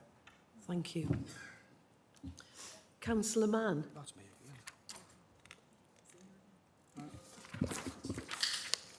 Thank you, Madam Mayor, and you're doing a grand job because we can hear you loud and clear. Thank you very much. And can I offer congratulations to Ms Jill Colbert on her OBE. What an accolade in the Jubilee. Well done. And the question as follows. Recently, many episodes of vandalism, including fire setting, has left some of our play areas bereft of usable and popular pieces of equipment. Whilst we acknowledge that antisocial behaviour is not the fault of the council, neither is it the fault of our residents and communities. General maintenance and the safety of our parks and play equipment, however, is the responsibility of the council. Therefore, we ask the portfolio holder to clarify the current policy regarding the replacement of damaged or destroyed play equipment in our parks. Thanks very much. Thank you. Councillor Stewart. Thank you, Madam Mayor, and can I thank Councillor Mann for prior notice of the question. Could you speak up, please, Councillor? Thank you. Okay, can you hear me now? I can. I'll try and pretend to be a Good. teacher in the Do your class of best. Do children. your best, Right you are. Councillor Okay. Stewart. Our fixed player sites are inspected weekly, with defects and vandalism and the associated repairs picked up as part of this inspection regime programmed to be undertaken as quickly as possible. Timescales often vary as global pressures have seen manufacturing times increase and delivery times lengthen. Often the scale of the vandalism is such that it cannot be repaired quickly. The intelligence we gather as part of our inspection and repair programme helps inform us about which areas are most frequently targeted and what equipment is most robust to inform how we best protect these assets and to help shape future design and replacement strategies. Thank you, Madam Mayor. Yes, please. Thank you for that response, Councillor Stewart, and I appreciate it. But would you enter into a conversation with me personally to look at how long residents should be expected to wait? I understand what you've said about procurement process, of course, and difficulties, particularly after the crisis that we've had. But of course, councillors across the city are having this problem in the parks and play areas, and we've got completely destroyed items. So, you know, can we be talking about what we're doing precisely to replace items in areas, and would you be willing to have a discourse with me personally? Thank you, Miss.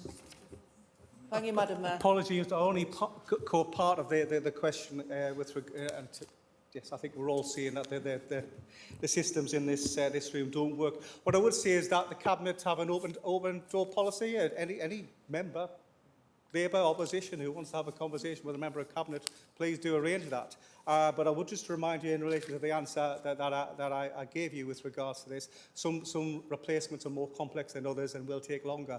But ultimately, I think we all have the same aim, and that is to ensure replacements are put in place as quickly as possible. Thank you. Thank you. Thank you. Councillor Crosby. Thank you, Madam Mayor.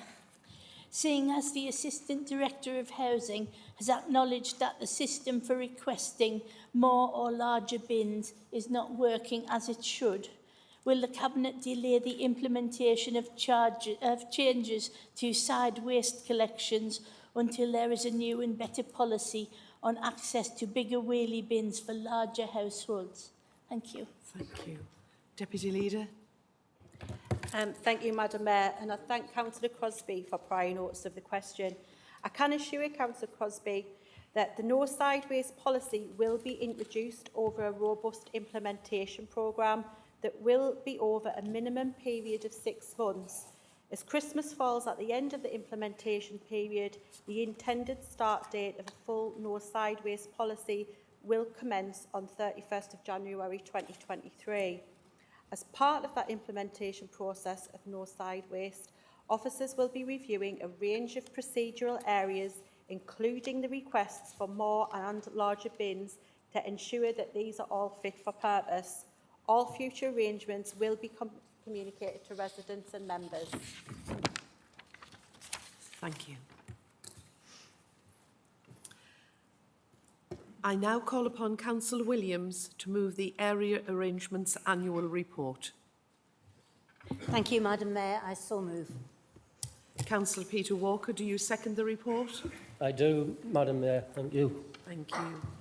Councillor Williams, would you like to speak to the report?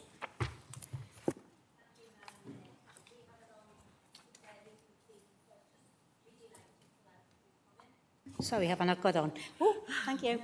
Right, I'd just like to pull out a few comments from there. But first of all, I would like to commend the report to everyone. After all, the vast majority, in fact, all of us are members of Area Committee. So, you know, we all deserve the thanks for moving those forward. I find that Area Committees are one of the most effective ways we work with our communities. That's well valued, I believe, within those communities. As a council, we do invest a lot of money into the funding of area committees to let them set their own priorities and also pilot projects which can which can come forward and become mainstream council policy. It's a very good way to do that.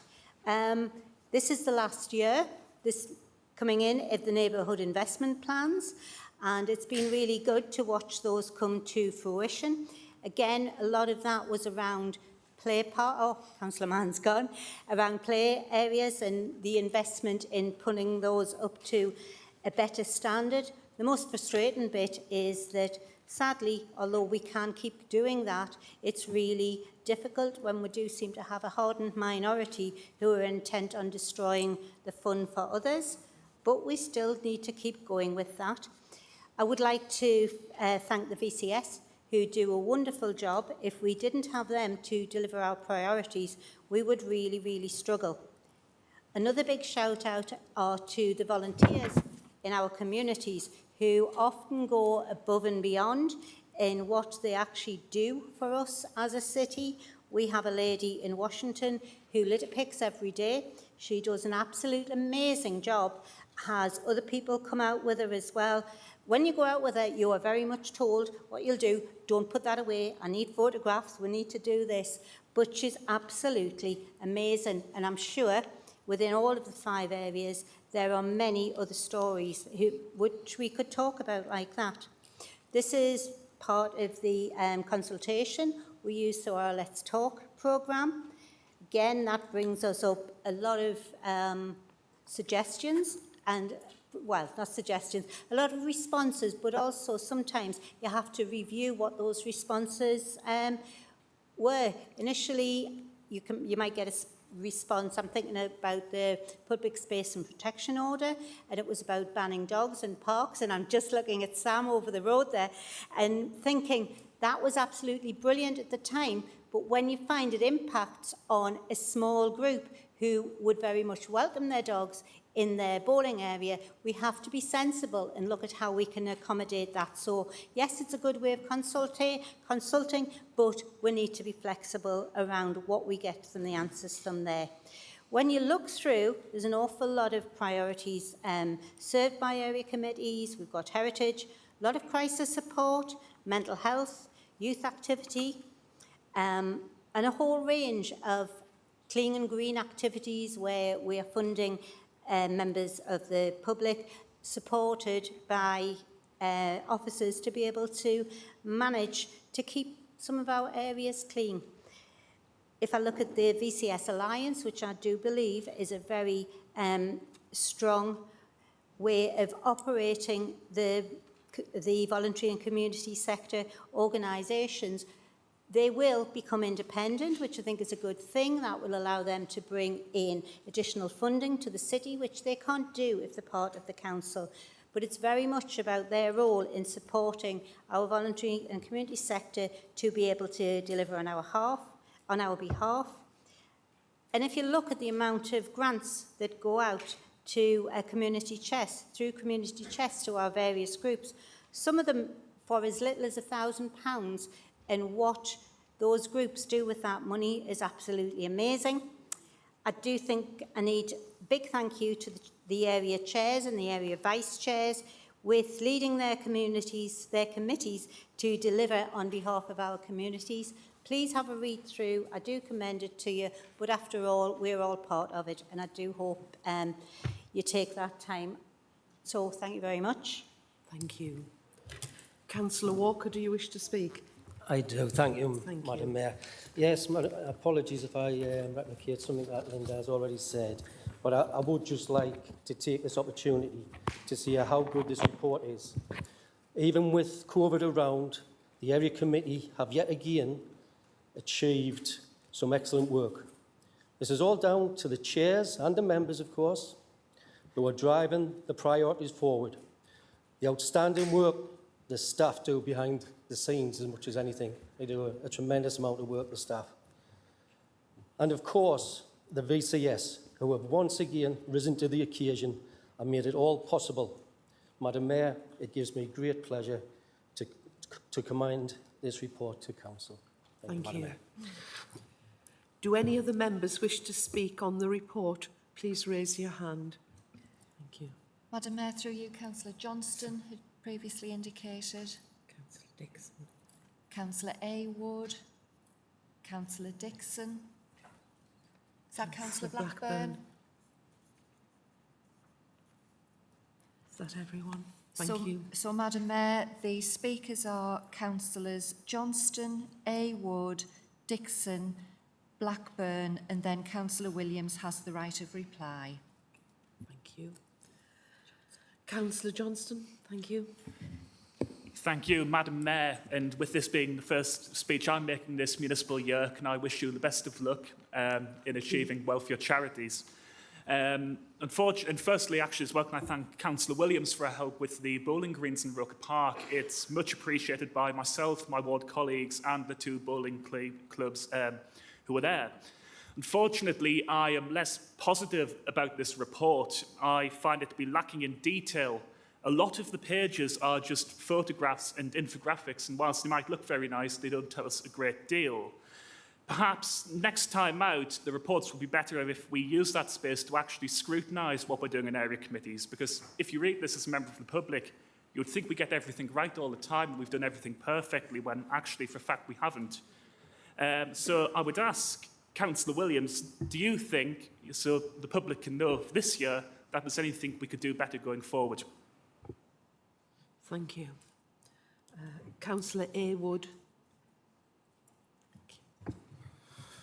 Thank you, Madam Mayor. I'd like to draw everyone's attention to page 8 of the report. Look at the worried faces. What a fantastic and vibrant piece of art I draw your attention to. It's something that, as my ward colleagues and I worked with the area committee to have an open commission for artists to come forward with artworks. This is by Catherine Robertson. It's called This Way Up.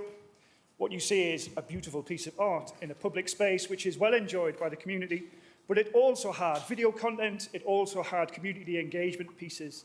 I think it's not just about creating a nice thing, but bringing the community in and helping them think that they own it. That whole process, that engagement, that open commissioning was something of a first. If anyone would like to find out how that we did that and use it in your own wards, I'd be happy to help. I know there's some great artworks happening in Riot, but other artworks like this and community engagement programs, happy to help. Thank you very much. Thank you. Councillor Dixon, please.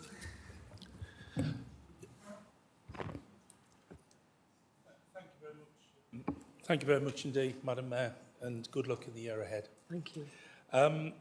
It's a great pleasure for me to speak, because last year I was Vice Chair of the East Area Committee, and by assuming that role I was able to see, despite being a member of the committee for many years, the intense work that does go on.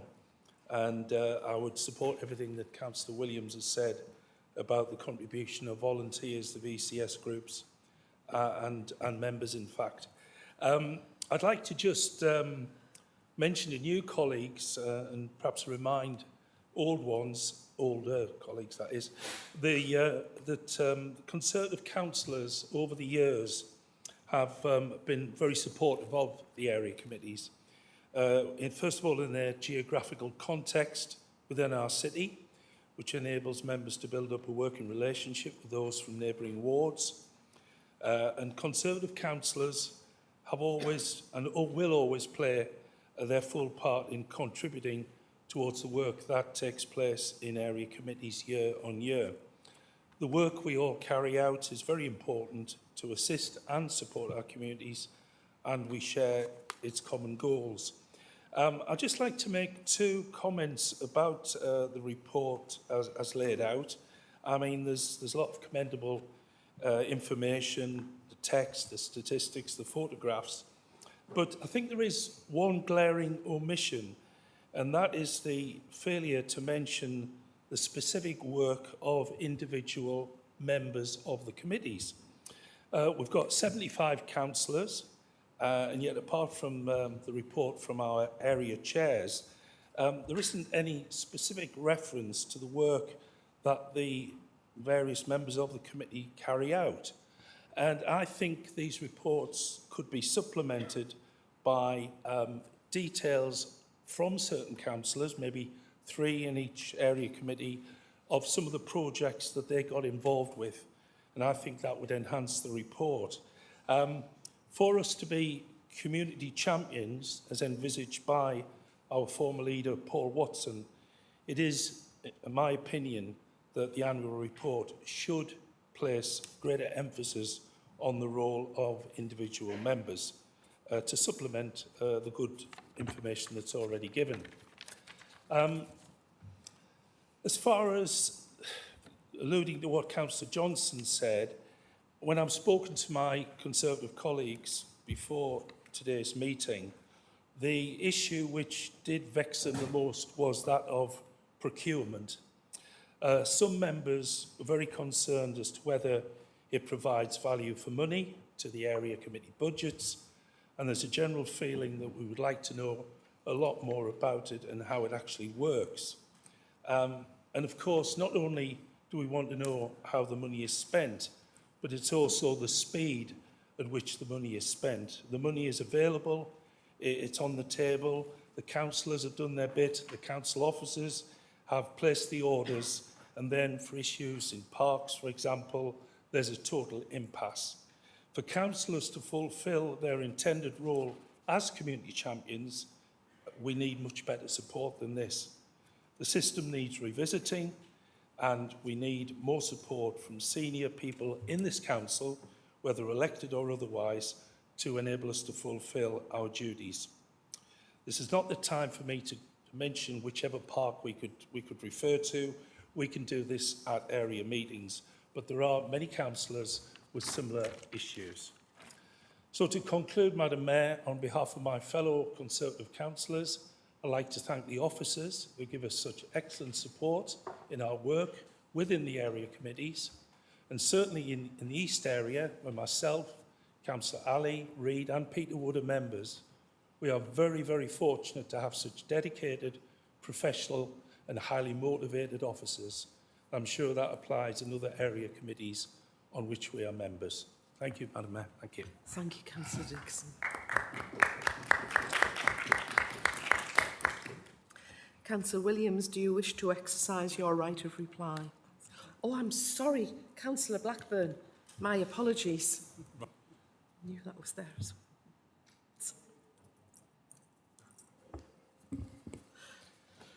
Madam Mayor, I would like to congratulate Councillor Linda Williams for presenting such a fantastic report, regardless of what other people may have said. On behalf of the 5 area committees, I would also support her comments. Madam Mayor, area committees are a mechanism for all elected members to deliver their residents' priorities at a local level, which this report demonstrates. Madam Mayor, with your indulgence, I would like to extend my thanks to the Coalfield Area Committee, elected members, officers, and the partners for their role to deliver the Coalfield priorities over the last year. Madam Mayor, thank you. Thank you, Councillor Blackburn. Councillor Williams, would you now like to exercise the right of reply? Yes, now we've remembered. Okay, thank you, colleagues, for those comments.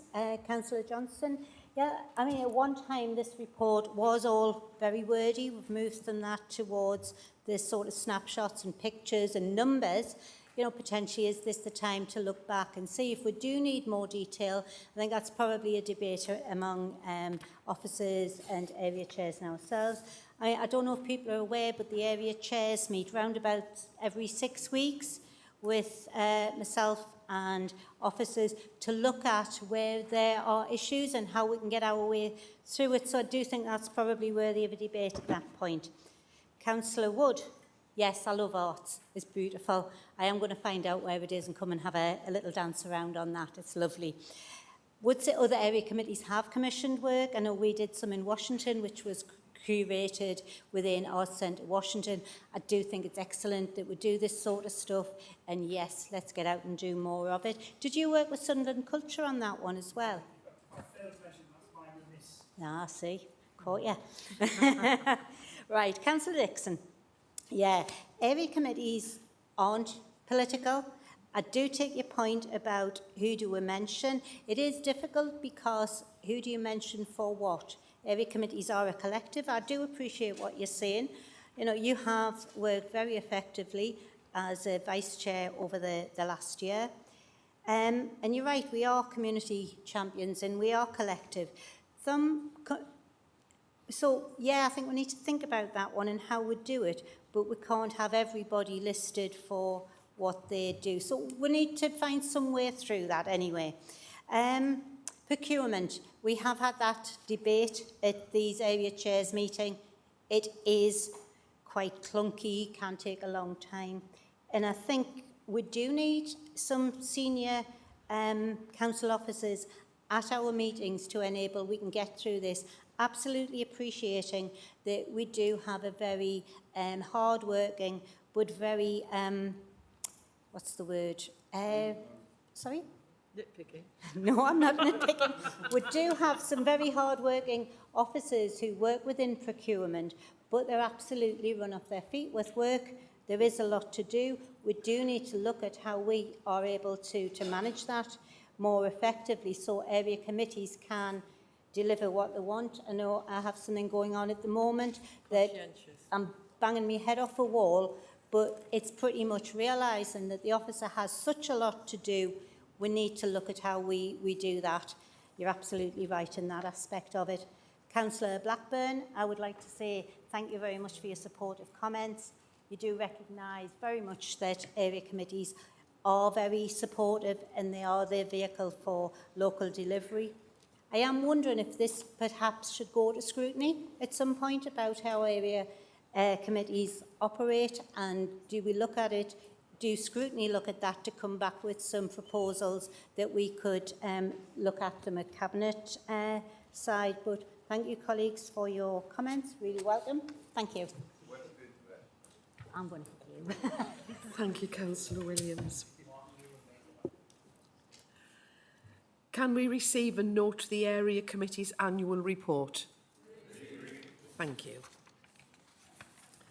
I now call upon Councillor Diane Snowden to move the annual scrutiny report. Madam Mayor, I stand to move the report. Thank you. Councillor Foster, do you second the report? I do, Madam Mayor, and reserve the right to speak. Thank you. Councillor Diane Snowden, would you like to speak to the report? Thank you, Madam Mayor. Madam Mayor, as Chair of the Scrutiny Coordinating Committee, I would like to thank you for allowing me to present this report to Council. I'm sure everybody in this room will be pleased to know that my 4-page speech has been left at home and I don't intend to take up much of your time. This is a very well-written report and I know all in this chamber will have read it. Madam Mayor, I would like to thank my predecessor, former Councillor Doris McKnight, for her work in the scrutiny field and to all councillors who have sat on scrutiny coordinating committees. At times, it's not an easy job. Over the last 12 months, I have sat in and supported and chaired a lot of the committees myself, so I have a good idea of what this role contains. I would also like to thank all the staff who have supported us in our roles. I would urge all members to pay particular notice to the last 2 pages, the year ahead and scrutiny on a page. We did work very hard to get it onto a page because we've done so much work. I look forward to working with everybody on scrutiny. If anybody has any issues they need bringing to our committees, I'm here, I'm open and I'm willing to take any suggestions and any work on board. And I'm looking forward to the year ahead. Thank you all for your time. Thank you, Madam Mayor, and I'll sit down and take any questions. Thank you, Councillor Snowden. Do any other members wish to speak on the report? Will you please raise your hand? Councillor O'Brien. Councillor O'Brien. Councillor Haswell. Councillor Haswell. Councillor Mullen.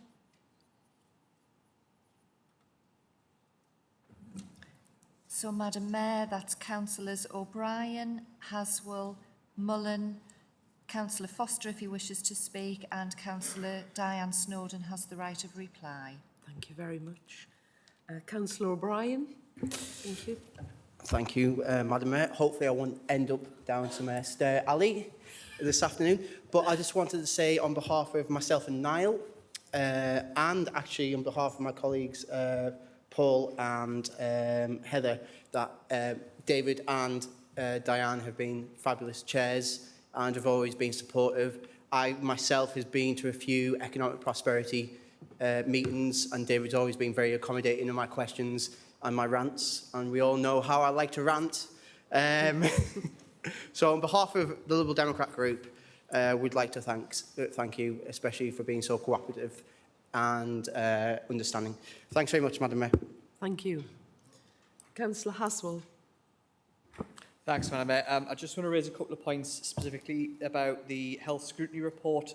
Firstly, I know personally I found former Councillor McKnight a very effective chair of the committee, and I know Michael Butler will do a very good job as well. A couple of key call-outs that I just think it's appropriate to raise in this forum. One of the items which is very, very likely referenced within the report is around the draft Sunderland Domestic Abuse and Safe Accommodation and Support Services Strategy. Rolls off the tongue. It overall is a fantastic piece of work, and it's going to make a huge difference when it goes in. But at the time we raised that, the support networks, which was to link victims of domestic abuse with organisations that reflect their communities, so women's organisations support women, men's organisations support men, there was some significant gaps which were around the LGBTQ plus community and those of ethnic minorities. That gap, I believe, still remains, and I strongly urge that the committee look at that again, and that it stays with on the portfolio holder's desk to make sure that those organisations are engaged, because those communities face far higher rates of domestic abuse compared to the other average groups. The other key point, which was something I'd like to highlight, was the final report that the committee received was on sexual health provision within Sunderland. One of the more worrying items which was raised was the rising levels of HIV/AIDS amongst the heterosexual population in the city, which is now outstripping the levels amongst the population of men who have sex with men. The fact that what's concerning is that this rise is happening at the same time as the council has withdrawn its funding for condoms and other sources of protection for people over the age of 24. And I would ask if that could be reviewed urgently, as it's a key preventative measure for that spread. And I've also raised concerns about the lack of emergency access for pre-exposure prophylaxis or PrEP, and that the city's got an over-reliance on post-exposure prophylaxis, and we need to utilise those as a key weapon in the fight against HIV/AIDS. Thank you, Madam Mayor. Thank you. Councillor Mullen. Thank you very much, Madam Mayor. I'd like to just reflect on a couple of things that are not in the report, but which probably should have been, and then to talk about what the Scrutiny Coordinating Committee this year has already started to do to address some of these failures. The first thing is to point out that over the last year, if not more than that, we've had very poor attendance of members of the Cabinet at Scrutiny, even when that has been suggested in meetings. And Point of order, Madam Mayor. Unless Cabinet is invited to scrutiny, and I've not been invited to a single scrutiny meeting in 2 years, and I don't believe many of my Cabinet members have, we do not attend scrutiny. It's in the Constitution. So, Councillor Mullen, if you want to see Cabinet members at scrutiny, invite them, please, and ask questions of them. Secondly, what are you doing talking to things that are not in the scrutiny report when we are talking about the scrutiny report? Thank you, Madam Mayor. Councillor Mullen. thank you. As I did just say, Graham, I did express a willingness for a member of the Cabinet to come to scrutiny. Did you formalise anybody? No, you didn't, Councillor Mullen. You didn't send a request to anyone. It's not my role to do that. It's the role of the Chair to do that.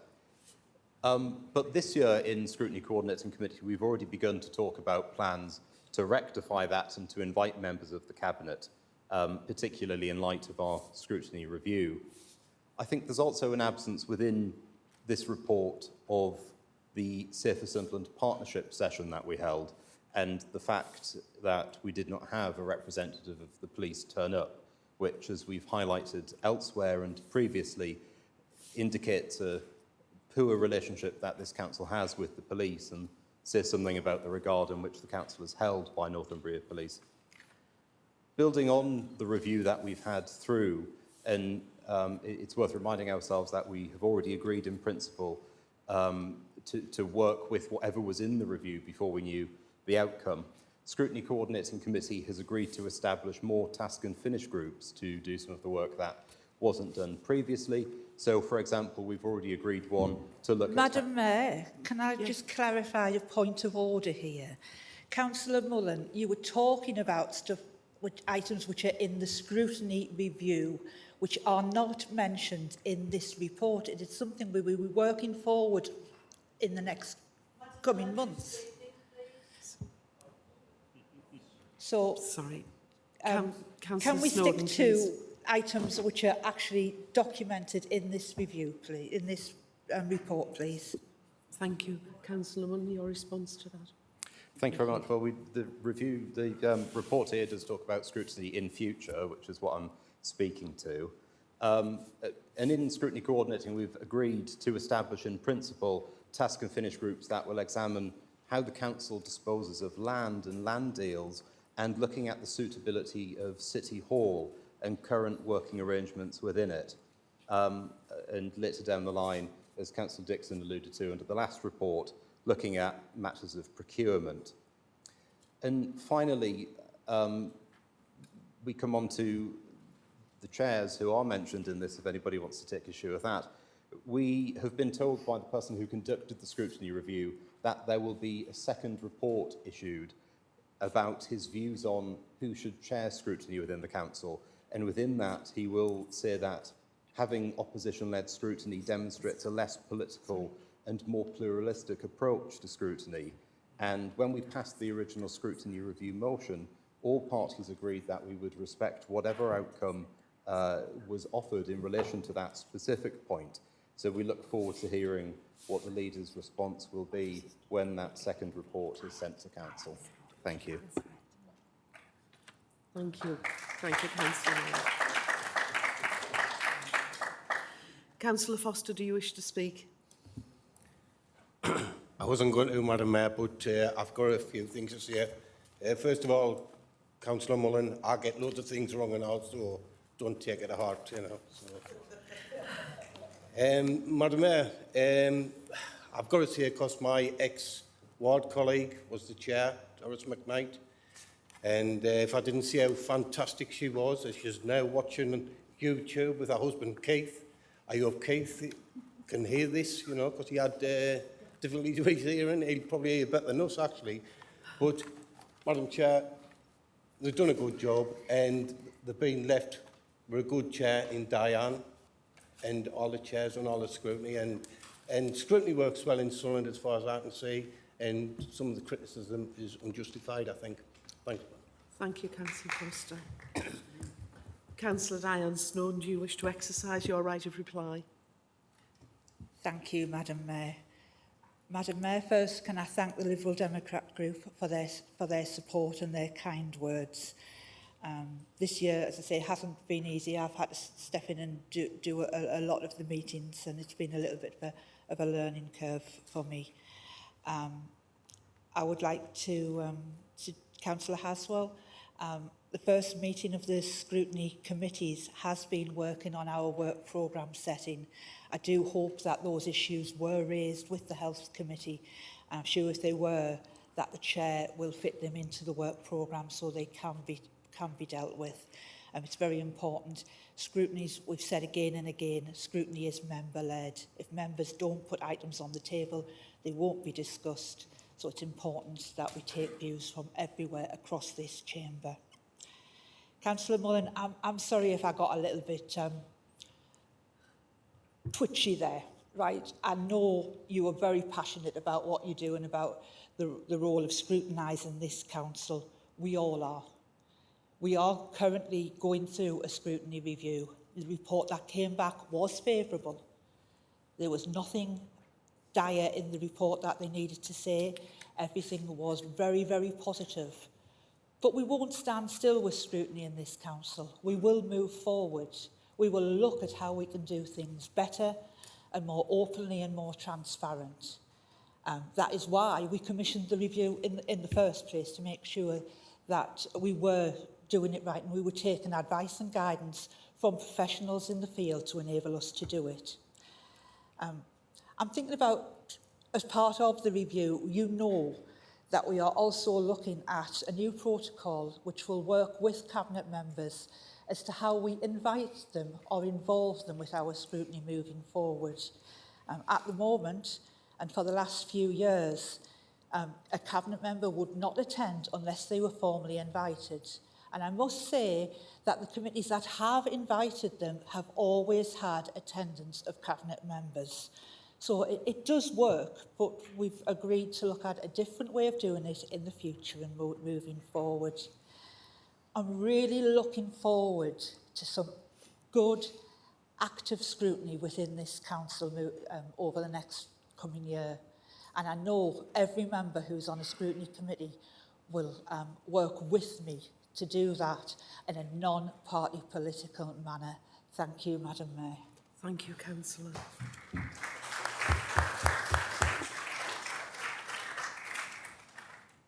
Can we receive and note the Scrutiny Annual Report? Next is a report on actions on petitions. Does any member wish to comment on the report? Nobody. Thank you. Can we accept the report?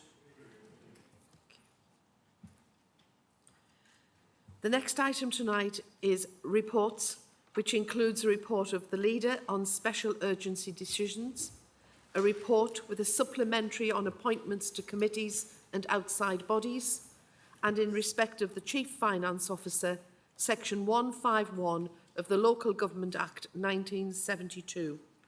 We will take these in turn, starting with the Leader's report on special urgency decisions. Leader, would you please move the report? I so move the report, Madam Mayor, but there have been none. Thank you. Deputy Leader, do you second the report? I second the report, Madam Mayor, reserve the right to speak. Thank you. Does Council agree to receive the report? Next, we will deal with the report and supplementary on appointments to committees and outside bodies. Leader, would you please move the reports? Thank you, Madam Mayor. I so move the report. Deputy Leader, do you second the reports? Second the report, reserve the right to speak, Madam Mayor. Leader, do you wish to speak to the reports? Conscious of time moving on, Madam Mayor, and I want councillors to have their opportunity to do their notices on motion. So the appointments to committees and outside bodies supplementary report is fully laid out within small changes that were necessary. Thank you, Madam Mayor. Thank you. Does anyone wish to speak to the report? Councillor Dixon. Councillor Mullen. Councillor Mullen, did you raise your hand? Is it just Councillors Dixon and Mullen? Right. Councillor Dixon, please. Thank you. Thank you, Madam Mayor. It's just a very quick question, actually, for clarification on the supplementary report. Number 30. I've been on the council quite a few years, and the Tyne and Weir Anti-Fascist Association always seems to rear its head. Now, the 75 members here are all anti-fascists, and I'm just curious as to know why members of the opposition party haven't been asked to contribute to this organisation. I am asking a genuine question here. Is this linked to the Labour Party or is it an independent body? Thank you, Madam Mayor. Councillor Dixon, the only councillor that asked to be put on TWAFA was Councillor Warren. Councillors in this chamber have been aware of a vacancy for quite some time now. Nobody from the Conservatives, nobody from the Liberal Democrats, and the Independents showed no interest whatsoever in filling the role. It was a vacancy. Therefore, Councillor Warren gets to fill the vacancy. I hope you're satisfied. Yes, please. Thank you very much for that clarification, Councillor Miller. I'll bear that in mind for next year. Thank you. Thank you. Councillor Mullen.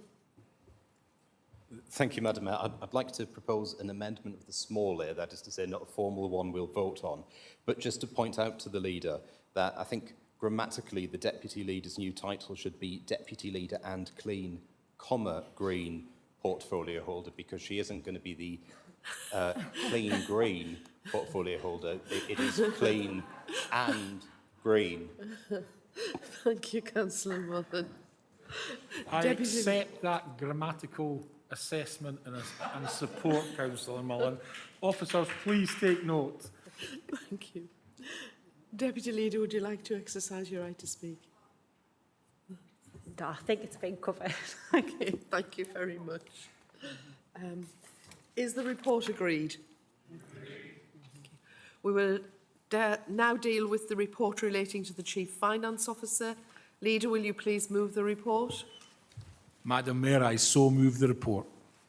Deputy Leader, do you second the report? Second the report, Madam Mayor, and reserve the right to speak.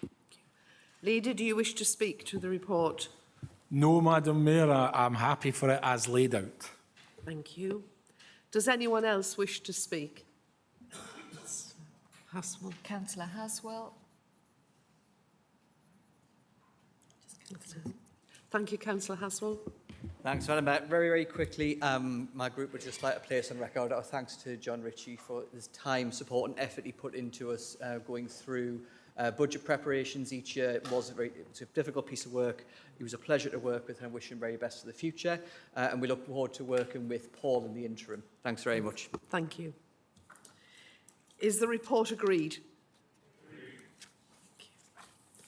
We now will deal with the notices of motion, which is on the subject of the City of Sanctuary. I call upon Councillor Rowntree to read and move the motion. Thank you, Madam Mayor. The Council recognises the need for our city to promote the welfare and inclusion of all people fleeing violence, persecution, or who are isolated and seeking safety. The positive contribution of refugees and those seeking asylum can make in our local communities across the whole city. This Council therefore resolves to join the network of cities and towns which promote the inclusion and welfare of people fleeing violence, persecution, and become a recognised city of sanctuary, to promote the inclusion and welfare of all who find themselves homeless, destitute or isolated. Continue to be a welcoming place of safety for all by encouraging integration, community cohesion and challenging discrimination of all kinds. Continue to promote diversity through recognition and celebration of our different cultures across Sunderland. To encourage other anchor institutions and key stakeholders to become part of the City of Sanctuary movement. Thank you, Madam Mayor. Thank you. Councillor Laws, do you second the motion? Madam Mayor, it gives me great pleasure to second the motion. Councillor Rowntree, do you wish to speak the motion? Thank you, Madam Mayor, for the opportunity to bring this motion to Council. Following a number of discussions within the community, I was approached by faith leaders, voluntary groups and community activists requesting Sunderland City Council pass a motion to become formally a City of Sanctuary. I feel very privileged indeed and was delighted to be able to now bring this motion to Council.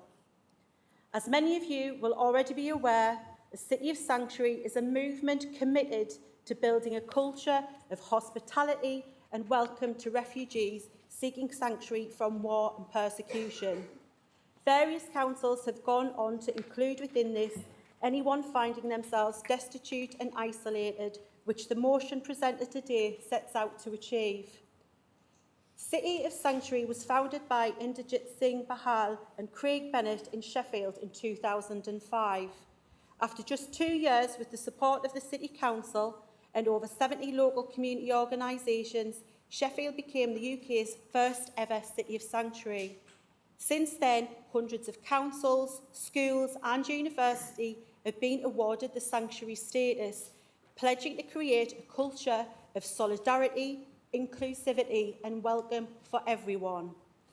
Becoming a city of sanctuary involves joining a network of organisations dedicated to working in their communities to improve education, cohesion and celebrate difference and diversity. Sunderland consists of many groups dedicated to this very cause and will be greatly supported by this network. The status gives access to a vast array of resources, expert support and collaboration opportunities within conferences, meetings, training and national events. The passing of this motion would mean that Sunderland would take its deserved place within the network of cities and towns that promote the inclusion and welfare of those fleeing violence and persecution. It is important to point out that those seeking asylum have no choice over where in the UK they are dispersed to and are often separated from partners and loved ones. As a city of sanctuary, we will enable voice, challenge anti-refugee and anti-immigrant attitudes and understand the lived experience of refugees. As a city of sanctuary, we will be able to create opportunities to form relationships of friendship and solidarity within the local community and to work on common cause issues to effect change, turning empathy into action. As a council, we will embed sanctuary principles across all council services, ensuring that anyone who finds themselves destitute and isolated will be made safe and welcome. This will especially improve services for veterans, homeless and those fleeing domestic violence. Neighbouring cities such as Durham and Newcastle have been cities of sanctuary for some time now, and this status has been applied to over 90 towns and cities across the UK. It is time we were part of this huge movement. No one in this chamber, I am sure, is untouched by the plight of refugees, those having to flee their homes due to domestic violence, find themselves homeless, in need, destitute and isolated.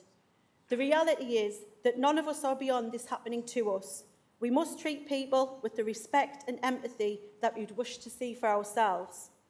For those reasons alone, I'm sure my colleagues across the chamber would share our aspiration for becoming a city of sanctuary. This is not a party political motion, but a humanitarian one. Party political difference aside, I'm sure that colleagues across the chamber will agree that we should be a welcoming city to all, that Sunderland should be a place where people feel safe and welcomed, irrespective of who they are or where they have come from or the circumstances they find themselves in, those circumstances which are often beyond their control. With that, Madam Mayor, I am asking the chamber to support this motion for Sunderland to become a city of sanctuary. Thank you. Thank you.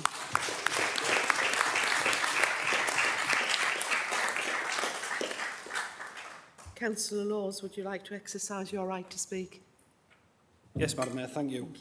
I want to keep this very brief. I think that Councillor Rowntree has covered most of the pertinent points in this. What I wanted to come on to first was what it would say about us if we were not to support this motion and what it would say about us if we were not to vote for this motion. Would we want to say that we are not an inclusive city? Would we want to say that we do not consider welfare? Would we want to say that we are not a welcoming city? And can anyone say that we want the services in this city, that we don't want the service in this city to be improved as this motion would call for? I think we would all agree that we aspire to be those things. As Councillor Rowntree just said, this is not a party political motion, exemplified in no better way than the fact I've worn a City of Sunderland tie this evening instead of my usual raid. I make no comment about Councillor Doyle's choice of tie this evening, though. If my sartorial choices are not enough to prove the fact that this is indeed not a party political motion, I wanted to bring it to Council's attention that Northumberland County Council, a Tory-led council, has adopted this. Winchester City Council, a Lib Dem council, and for the benefit of our independent councillor, Redcar and Cleveland Borough Council have also adopted this, who have an independent leader. As Councillor Rowntree said previously, this is not a political, party political motion, it is a humanitarian motion, and I would ask that Council vote in favour.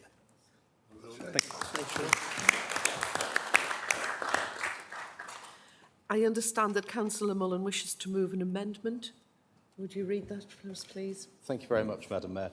To insert after the final bullet point an additional bullet point which states, acknowledge that the Leader of the Council has previously publicly objected to an initiative to house refugees in Sunderland because of the inappropriateness of the location. To overcome this, the Leader of the Council will therefore present a report to the next meeting of Council which details examples of accommodation in each ward which he would consider suitable for housing refugees. In cases where he concludes there is no suitable accommodation in any given ward, his report will state this Councillor Mullen, just a moment. Councillor O'Brien, I think everyone's seen it now. Would you like to put it down? Thank you very much.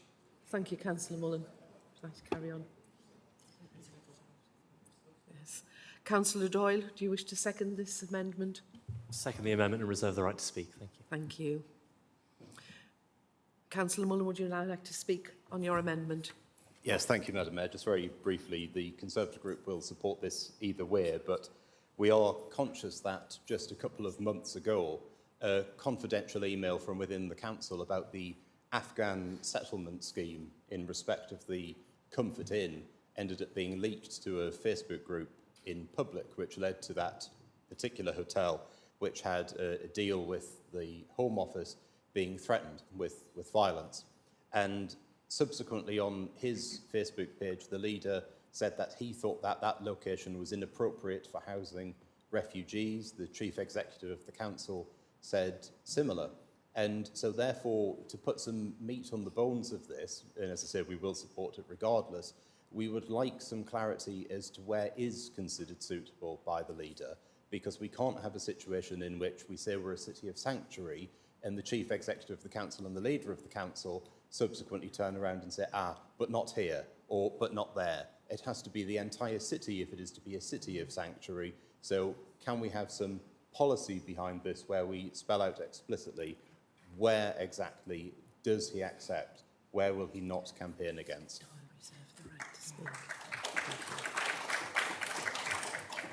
I understand that Councillors Scott and S. Johnston had indicated they wanted to speak on the motion. Do either of you wish to speak on the amendment? 1 second. Thank you. Yes, anyone else who would like to speak on the amendment? No. Nobody. Right. Do I ask Councillor Laws again about the amendment? Is he finished now? Nobody, so it's just Councillor Roundtree's right of reply. Okay. Councillor Roundtree, your right of reply, please. Thank you, Madam Mayor. Councillor Doyle doesn't want to speak, sorry. Sorry. That was my fault. Sorry. Okay. I do apologise. Councillor Doyle, do you wish to speak now? My apologies. Yes, I don't wish to exercise the right of reply. Thank you, Madam Mayor. Thank you. Thank you for remembering me anyway. Thank you. Thank you. Thank you, Councillor Roundtree. Yes, please. Thank you, Madam Mayor. We will not be accepting the amendment. The substantive motion clearly sets out the aspirations for this city. Thank you. We will now vote on the amendment. We'll go for an electronic vote. Yes, thank you. Thank you, Madam Mayor. So if the vote could be opened now, please.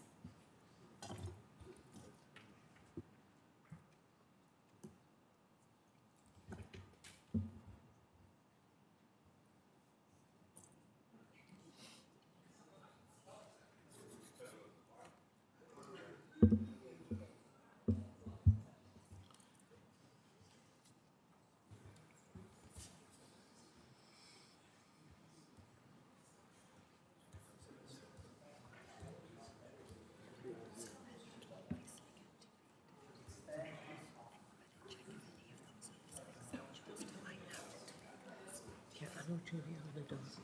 So, yeah.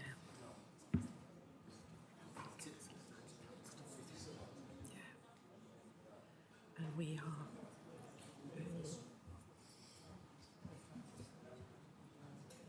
So the vote will be closing shortly. Could the officer close the vote now, please? Madam Mayor, there are 21 votes in favour, no abstentions, 47 votes against, and therefore the amendment is defeated. Thank you. Now, does any member wish to comment further on the substantive motion? Madam Mayor, through you, we received prior notification from Councillor Scott, S. Johnston and Ali. There's also Councillor Haswell. O'Brien. Is that Councillor O'Brien? Councillor Morrissey. Councillor Ty. Councillor Harry Truman. Councillor F. Miller. Councillor Williams. Is that Councillor Edgeworth? Yes. Councillor Heron, Juliana Heron. Councillor McDonough. Logan Guy. Councillor Logan Guy. Councillor Dixon.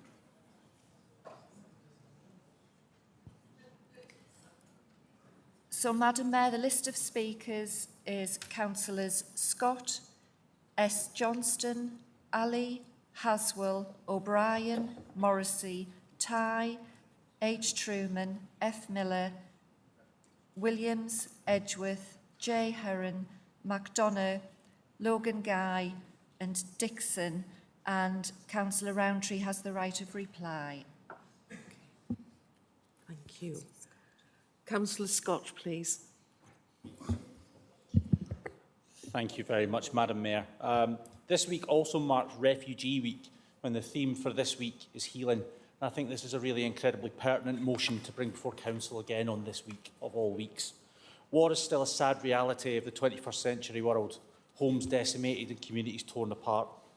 Families displaced and lives irrevocably changed. You only need to look at the ongoing conflicts in Ukraine and the Middle East, amongst many others, to understand the full scale of devastation. It isn't just war. Some are being persecuted for their race, religion, beliefs, gender or sexuality, and are forced to flee their country for fear of retribution. It's scarcely believable that these atrocities are still taking place in today's world, but they are. The result of this is that many are forced to flee their homes and home countries to escape war and persecution, in some cases with only the clothes they're wearing on their back, forced to face the unimaginable choice between staying and risking death or fleeing the home and surviving, a choice that I wish nobody has to make. The City of Sanctuary is a movement that's gathering significant pace, and there are no fewer than 18 local authorities in the network already. I hope that members agree that our council share common values with the City of Sanctuary, which are inclusivity, openness, participation, inspiration and integrity. Community by community, city by city, City of Sanctuary exists to create a more welcoming Britain for refugees who are forced to flee their own homes. This movement doesn't just start and stop with local authorities, but transcends into community groups, schools and our VCS networks. This could be a small act of kindness or a bigger political change. These actions attempt to create a kinder, better, fairer society for everyone.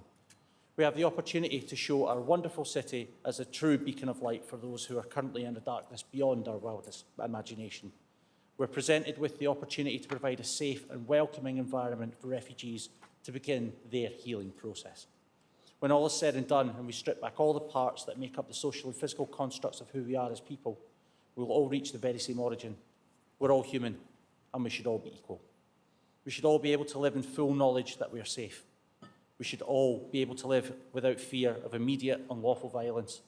We should all be able to live freely and express ourselves without the fear of persecution. I'll leave you with a quote, which is as pertinent now as it was when first stated. We are far more united and have far more in common than that which divides us. Madam Mayor, I fully support this motion, and I actively encourage all members of this chamber to do so. Thank you. Well done, Thank you.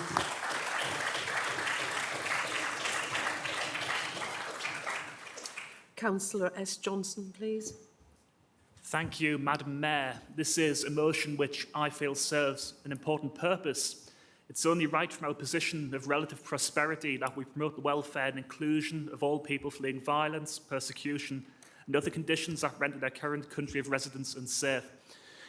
You can tell from this preamble I'm going to mainly talk about asylum seekers and refugees, and the asylum process in this country is a complex one. Right to Remain provides a good summary. You're expected to apply for asylum immediately after arriving in Britain, and if you don't, it can be used to discredit you. Now we've replaced the Dublin regulations, a claim can be considered inadmissible if you've travelled through a safe country. Assuming you get this far, you then go to a screening interview and a substantive interview before revealing your final decision. This can take over a year. During this time, you get a small allowance, you usually can't work, and you can't choose where you live due to dispersal policies. Assuming then you're eventually accepted, you get somewhere to live and £40.85 a week. The reason I say all this is to highlight that asylum seekers in Britain face incredible difficulty in claiming asylum, and then they receive what is rather limited support even if their claim is accepted. So why would someone put themselves through this? I'll use the example of an LGBT plus asylum seeker as a case study.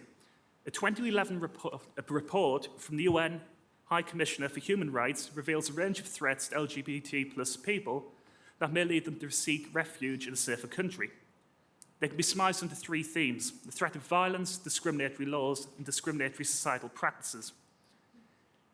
71 countries consider being LGBT a criminal offence. 15 criminalise the expression of gender identity and expression of transgender people. 11 countries still have the death penalty for those who engage in consensual same-sex sexual activity. Countries like the United Kingdom are seen as a safe haven because we're tolerant socially. We have pull factors such as anti-discrimination laws, legalised same-sex marriage, and the right to adopt children and start a family. I'm proud, for one, that we're viewed so positively, but understand that we have to live up to this billing. Hence, I fully support this motion. The City of Sanctuary's values inclusivity, openness, participation, inspiration and integrity are all things we should aspire to at this council. If we can become involved in this network and develop ways of including and integrating those seeking asylum and refugees in our city, I think we'll be doing something admirable and making vital progress in what is unfortunately an age of division in the media and national politics. Having dealt with the asylum and refugee part of this policy, I'd like to briefly state my complete support for the promotion of the inclusion of the welfare of those who are homeless in this city. We must do what we can to support those who have fallen on such hard times, because one day it could be any of us. With that in mind, Madam Mayor, I'll be supporting this motion. Thank you.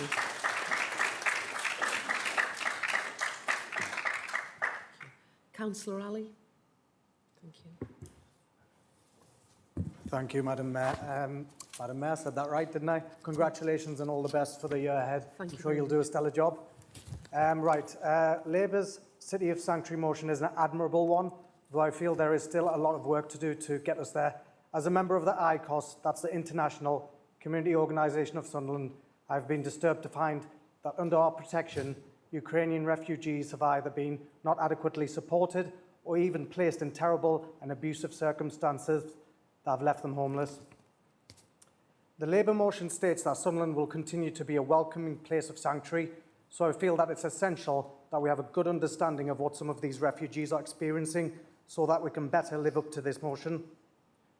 So far, 6 out of 25 host families have broken down as Ukrainian families who have come to our city for refuge to flee war or persecution have experienced being placed with hosts who engage in antisocial behaviour, ask for or expect free labour and services within the homes, such as cleaning, ask for money, do not buy or provide anything for the families. Outside of the home, refugees are struggling to access transport for school, meetings and course due to the high level of cost of travel. Families normally have to wait 5 weeks for a universal credit payment, and since they arrive with nothing, can't pay for travel, food, personal care items or school uniforms. Children are being bullied at school partly due to language barrier, and there are no assessments of their current skills and education level or emotional support. Most adults want to progress to finding a job and accessing paid work. Some are skilled and qualified workers, but due to a language barrier, struggle to find work. In line with the motion that Labour have put forward, we really need a more stringent vetting system for host families and individuals. We need to have more one-on-one support in schools, including counselling, English language, and more regular communication between teachers and parents. The impact from the war and even the war itself could go on for some time, which means the Ukrainian refugees will likely be here for the foreseeable future. With this in mind, helping them to integrate into our society should be viewed as essential both for their benefit and the benefit of Sunderland as a whole. The ICOS have been able to offer holistic support and support with accessing housing, benefits and education, but they lack the funding to make a big enough impact. Currently, they have a Ukrainian staff member who has played an important role in helping the Ukrainians. However, they are only able to employ them for 16 hours a week and on a temporary basis. ICOS also will be able to offer cultural integration activities to help Ukrainians integrate with the local community, as well as activities to get the Ukrainian people together. ICOS have a very good understanding of this community due to their experience in supporting Eastern Europeans since 2009. Could continue to do so with the help of some funding. If any of my Labour colleagues want to discuss this after, I can put you in touch with ICOS, and thank you very much. Thank you, Madam Mayor.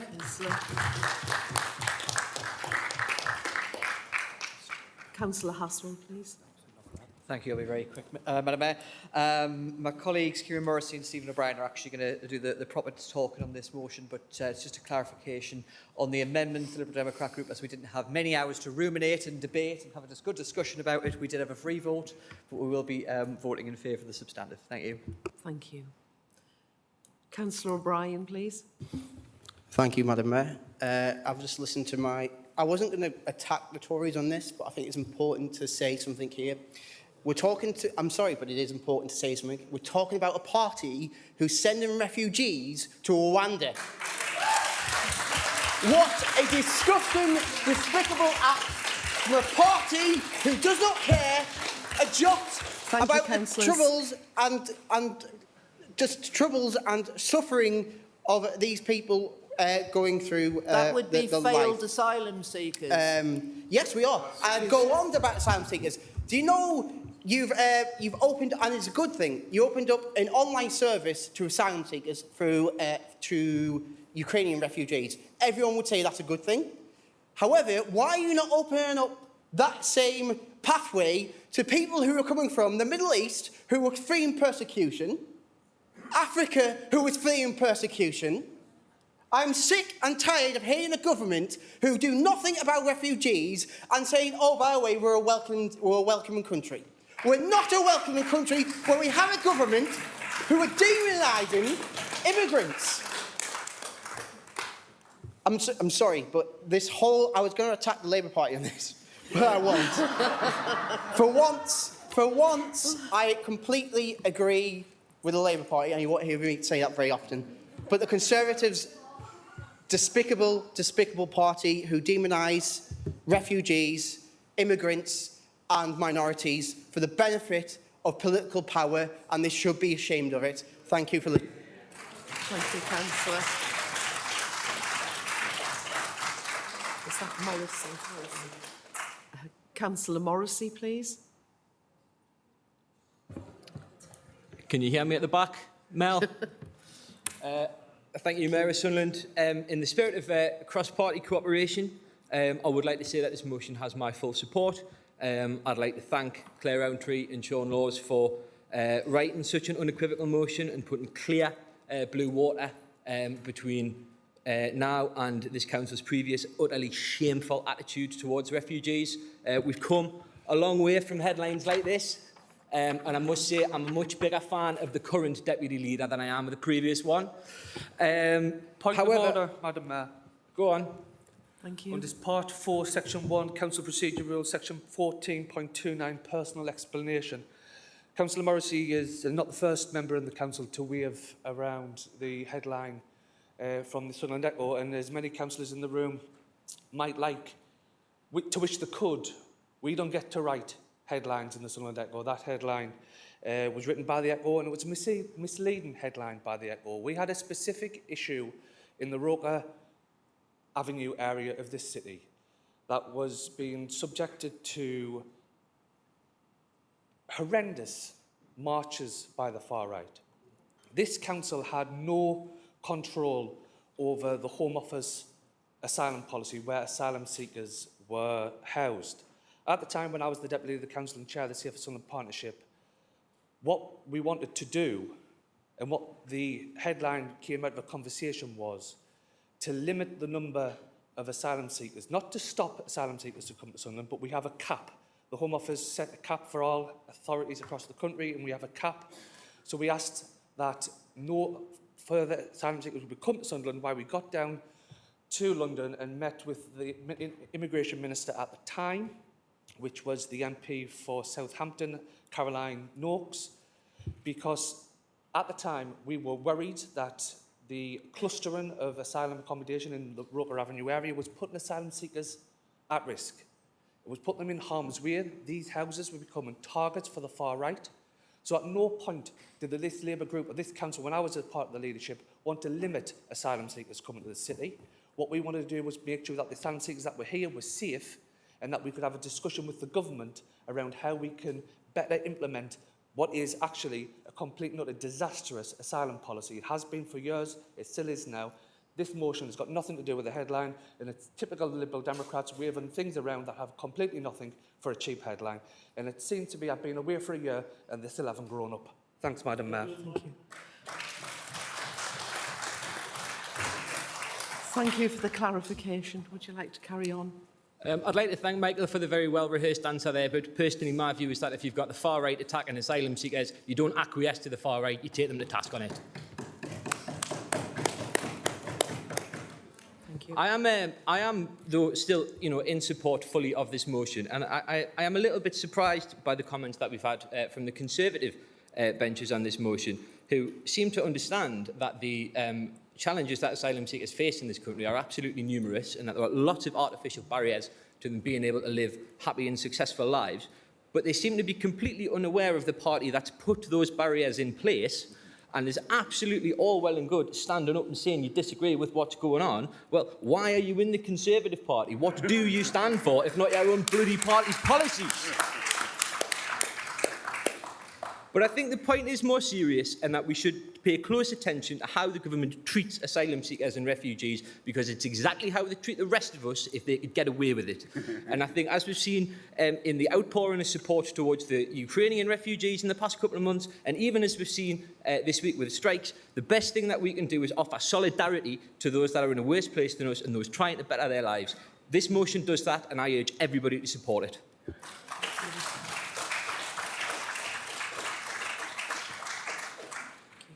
Councillor Tighe, please.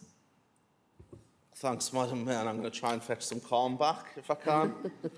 It's a privilege to speak in support of the notice of the motion, but before I could begin, can I thank three of the city's newest residents, Roman, Dan and Victoria, who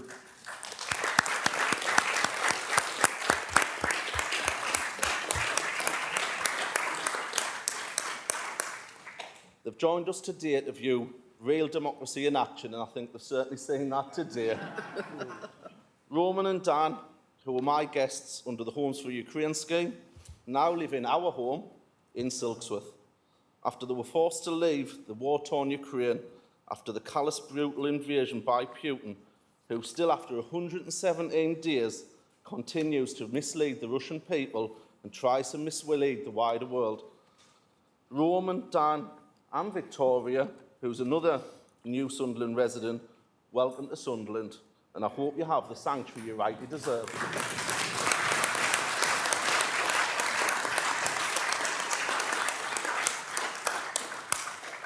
Can I also take the opportunity while speaking to thank the various council officers involved in the scheme that are doing a fantastic job, and I've seen that firsthand, and I think Dan and Roman and Victoria will vouch for that as well. The support offered by the City Council is absolutely phenomenal, and the speed of support on day one, they collected at day one, brought them in at day one, the support from Together for Children to allow Dan to go and join one of our city schools is actually phenomenal, and I have to pay recognition because I've got to say what I've seen firsthand in my experience. And I've also got to pay massive tribute to our churches and our faith leaders, to be fair. I think the Minster is doing an absolutely fantastic job in supporting this process, Hope Church and other, and the various VCS organisations, and Councillor Ali, you name one of them as well. But I also have to give a special mention to Chris Howson, the chair of Sunderland City of Sanctuary. He's absolutely a phenomenal asset to this city, and thank goodness we have him here now. I know there's other...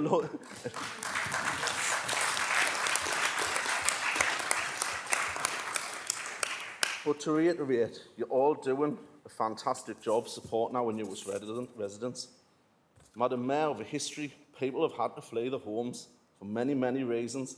Indeed, in Britain, we moved upwards of 500,000 people abroad during World War II, women, children, the elderly, seeking a place of sanctuary in a time that they needed it. Too often we hear right-wing propaganda about people who seek sanctuary here in the UK. They're called many disgusting names, accusations, tarred with the same brush, absolutely disgusting. Madam Mayor, we shouldn't forget, like us, they're human beings, and we have to treat everybody like a human being. There are many conflicts around the world, many innocent people being brutally killed, and Madam Mayor, it's our turn, it's Sunderland's turn to be genuinely a city of sanctuary. Please support the motion.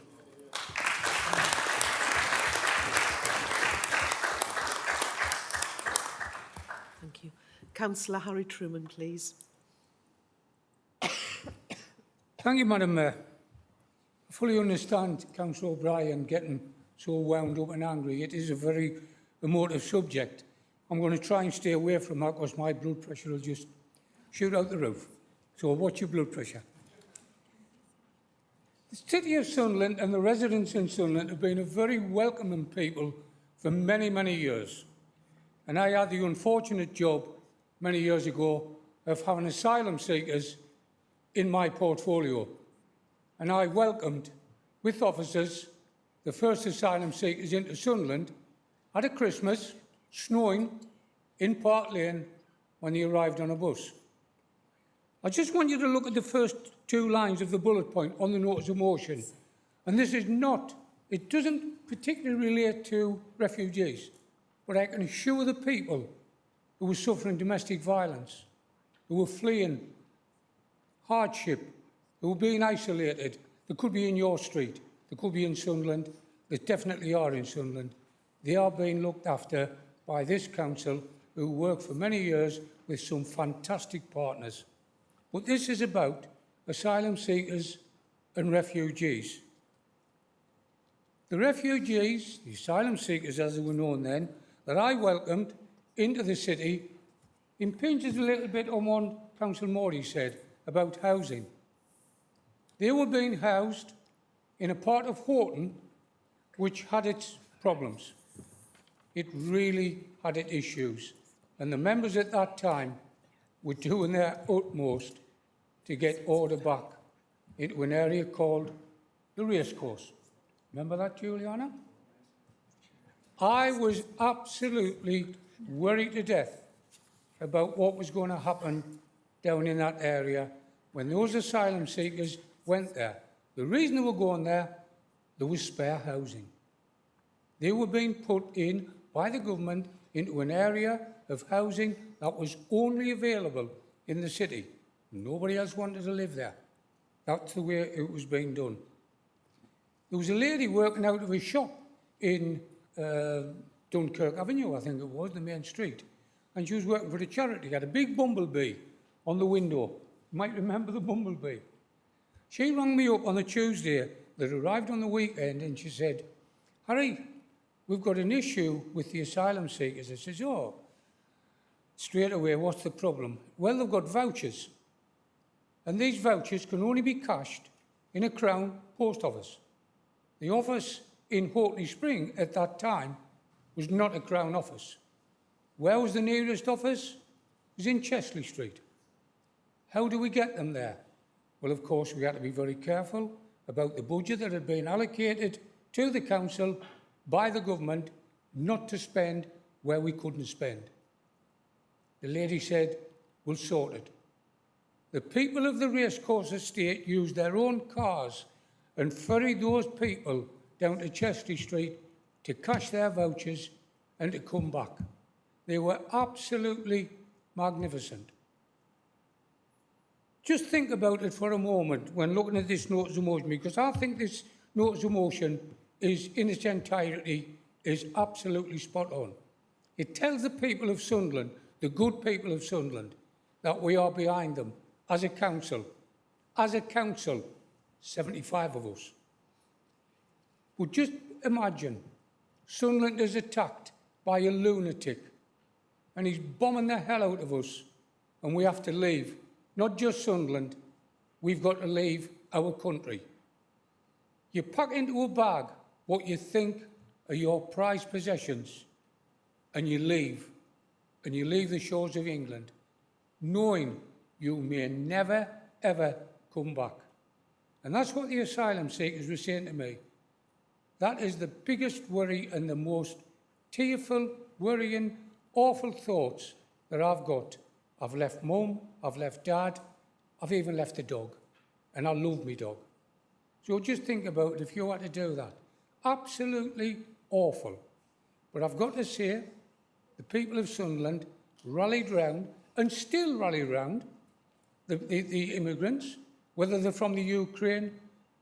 Come to a citizenship ceremony where the mayor presides and see the pride in the people that have actually promoted these people that have come to ask for citizenship from every part of the world. They're so proud to come to Sunderland. And I'm so proud of the people of Sunderland because they're absolutely fantastic. So please, everyone, get behind this notice of motion.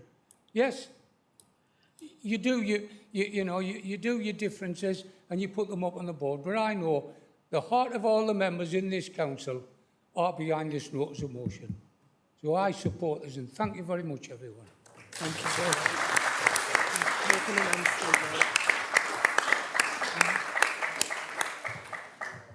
We are approaching our 7 o'clock deadline, but it is my intention to allow this debate to complete. It's a very emotional and important debate for the city, and everyone who has put their name forward will be allowed the opportunity to have their say. Thank you. Councillor F. Miller, please.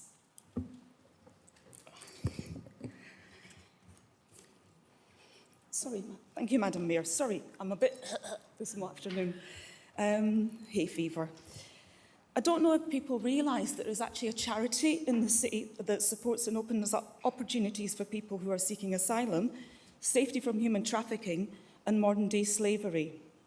I think you met some of them this morning. Yeah. It was started in Sheffield in 2005, and we have safe houses, and we try and build brighter futures for people. So I would like to say that it's a basic human right to be able to find sanctuary from persecution, trafficking, to enable all that come into the city and to rebuild broken lives. I have witnessed firsthand of what many survivors must go through, and I'm not. Sorry. I do deal with this on a daily basis, so I'm quite good. The trauma of having to go through being transported into the UK, which was a huge risk to themselves, or for some with family members, and then to be interviewed, or should I say interrogated for about 7 hours sometimes, by the Home Office. And that can take over many hours, many months, and sometimes many years.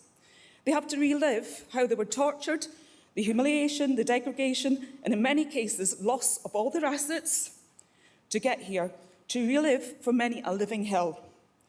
In most cases, the passports and identifications are handed over to slave masters or partners and family members, thinking they would be safe in this country. So the process of getting leave to remain status, which is refugee status, and if in the national referral mechanism, that's what we deal with, a positive RG, which is reasonable grounds, that can take many months and even years of communication with the authorities. For many, it brings back many unwanted thoughts and feelings and reliving post-traumatic stress disorder. So, rebuilding confidence in lives is a very rewarding experience. And we're all here as corporate parents, and we're all here as sitting councillors as part of the commitment to the children in this city. So let's make a commitment to everyone.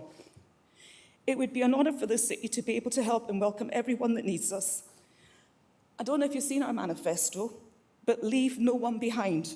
This is one of the Labour pledges we made in our 2002 manifesto, a commitment to Sunderland, the coalfields in Washington. But sanctuary, it also provides homes and futures, and it can build and grow our economy. So homelessness happens for many reasons, and we should be addressing this with our communities, partners, our local and major charities, and with the armed forces. making sure that support is there for when it's needed, and that's for everyone. Normally lying at the bottom of any conversation with the homeless or asylum seekers, it's poor mental health.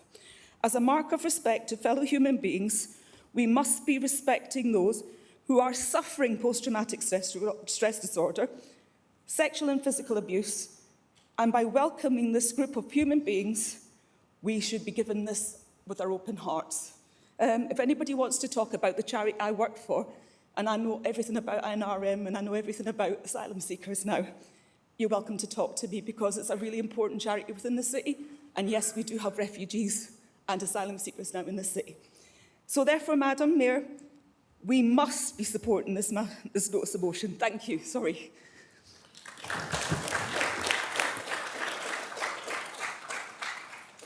Thank you. Councillor Williams. Thank you, Madam Mayor. A really emotive subject. I would be in that position. Never mind.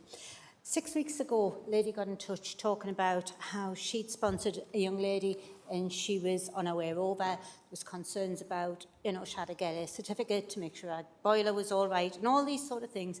Anyway, today, Councillor Snowden and I were at an event at Columbia Community Association, and there was this young lady. She was here in person there, and the caterer had given her the opportunity to do some work within his company. So it's really lovely to see her being there in person. This community association have done a lot of work over the last, probably over the last 6 months, as far as Ukraine's concerned, in collecting items to send over. And a couple of guys came along today and they were taking their usual stock. I think they're going this week over to Ukraine. This young girl was talking to them, and she was saying she so misses her mum. She can't talk to her on the phone. And if I write a letter, will you take it? And she was so happy when he's all set to take this letter. So wasn't it wonderful, Diane? Where are you?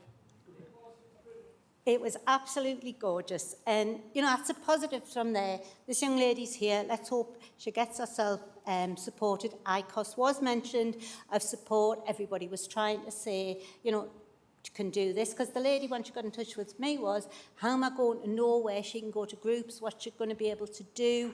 And it's really important that we come together as a community to support that. So absolutely chuffed to bits about that. In my other role as a school governor, delighted to say we are seeing some Ukrainian children coming in.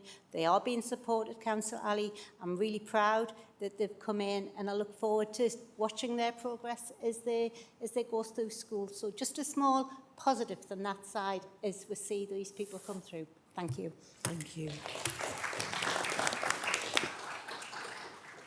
Councillor Edgeworth. Thanks, Madam Mayor. I'm going to ditch the speech because Kieran Morrissey and Stephen O'Brien spoke much more passionately and effectively than I could. So just to quickly add to the Lib Dems, thanks to all those campaigners and faith groups and charities throughout the city who do amazing work with refugees and those fleeing war and torture and persecution. It is really good to see this change of tone from the Labour Party, certainly from what happened in 2018, and I'm happy to support the motion. Thanks. Thank you. Councillor Heron. Well, it has been very passionate. It's something that's really close to my heart.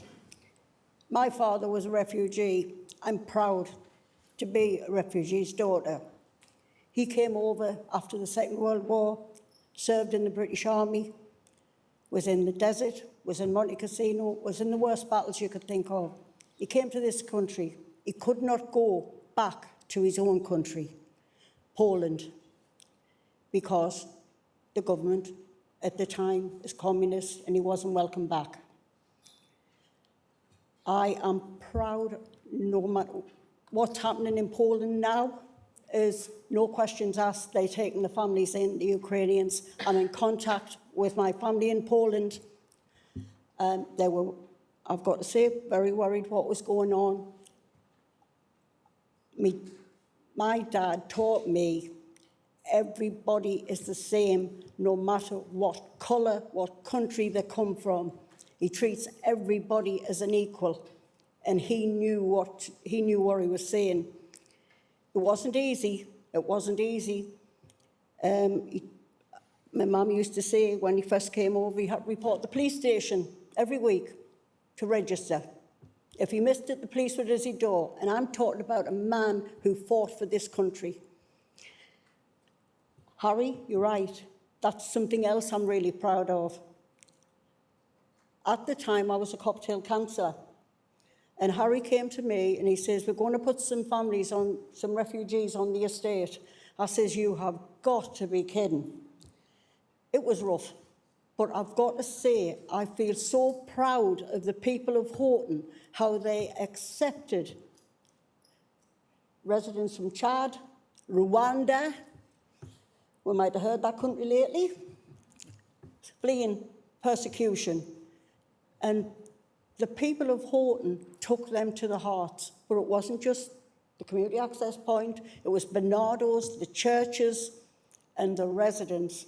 I mean, I remember one man, he was sitting in his house playing cards.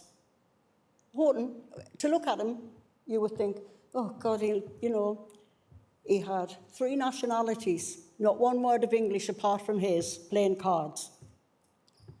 And they got on like a house on fire.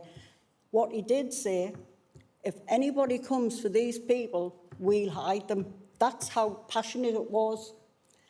That's how, and in the end, my dad was a Sunderlander, and he called himself a Polish Mackem. And he took me to my first football match at the Stadium of Light, and it's been my sin ever since. But I think about him now, and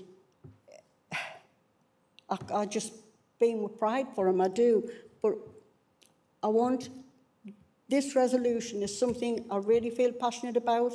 We should be looking after, we used to call them new families on the estate. We took the title away, refugee. We called them our new residents. And this city has got to pass this notice of motion tonight. People are suffering in the world. There's wars all over. There's never, World War II didn't finish. We've had loads of wars since, and people have got no homes. We've got Palestine. I mean, there's nothing left. Some of them, in Syria and all these, there's nothing left in them countries. So, as you can realise, I'm so passionate, but I'm so proud of Sunderland introducing this notice of motion tonight. And please, everybody vote for it. Thank you.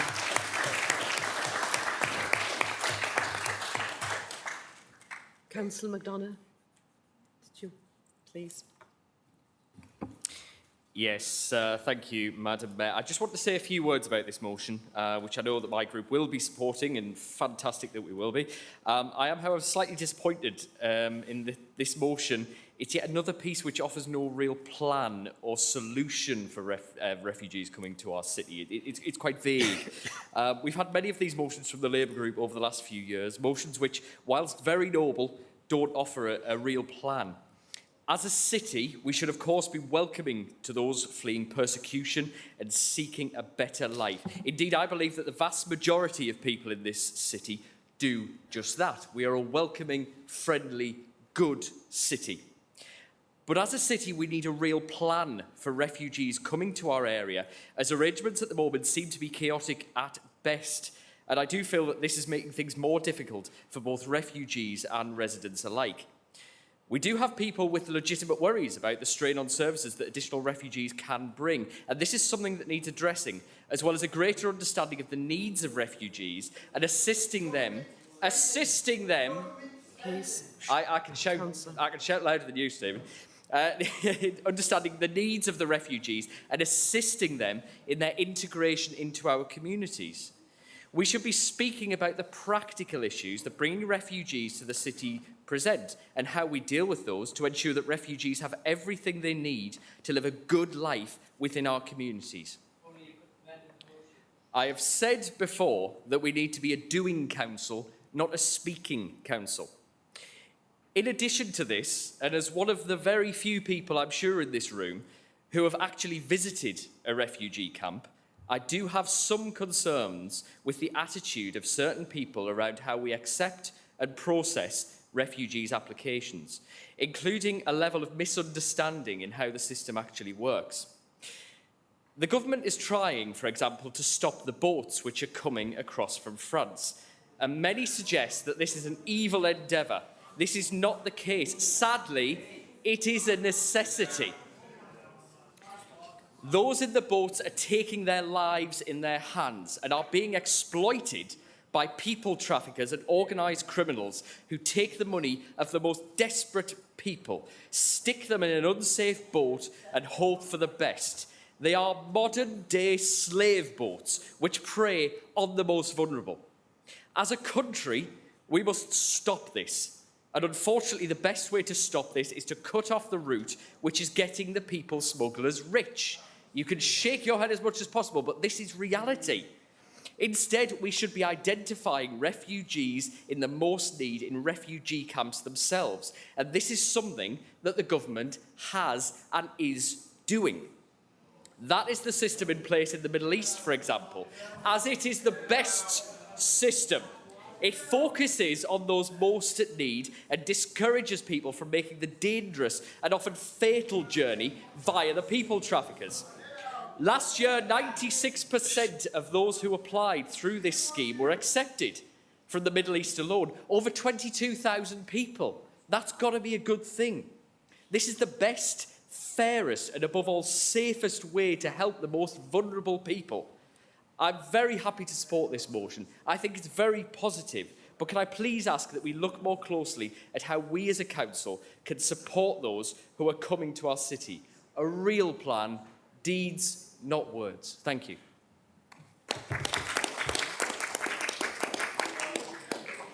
Councillor Guy, please. Thank you, Madam Mayor. Can I first congratulate you on your position as Mayor? This is the first time I've spoken since elected in May. And also to the women and girls across the city, I'm sure they'll be very pleased to see four brilliant and intelligent women standing in front of us today at the front there. Thank you very much. Before I actually go into what I actually written, I think it's important to note to the Ukrainians and other refugees in this city and indeed in this room that despite what the Conservatives over there are saying and quite frankly demonising the views of the people of Sunderland and creating an absolute misrepresentation of the beliefs of the majority of the people in this city, that... Please. That... Councillor, please. Councillor Mann, please.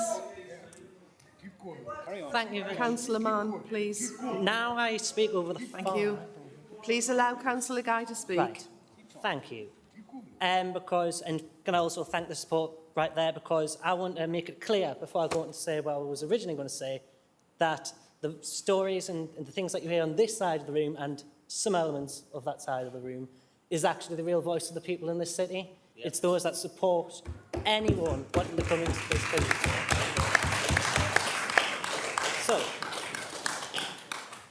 So to go on to what I was originally going to say was that I think that the important thing to know about this motion is that it embodies the beliefs of the people of this city. Because we, the people of Sunderland, are kind, caring, compassionate and generous, even in dark times when everyday people here in Sunderland can't afford to put meals on their own tables, still find a way to provide and to give something to those that are even more worse off than themselves. We can see this through the insurmountable donations to food banks and various donations of essential items to those men, women and children fleeing Afghanistan and Ukraine. It demonstrates the heart and understanding that we, the people of Sunderland, have. We are a city of sanctuary, as we don't turn our backs on those fleeing war-torn countries, nor those fleeing domestic violence. We stand by our veterans in need, and we act to accommodate and support the homeless on our streets.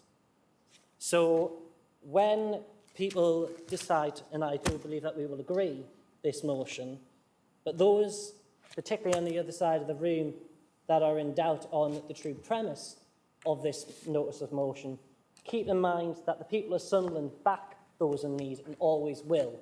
Now will you. Thank you. Well done.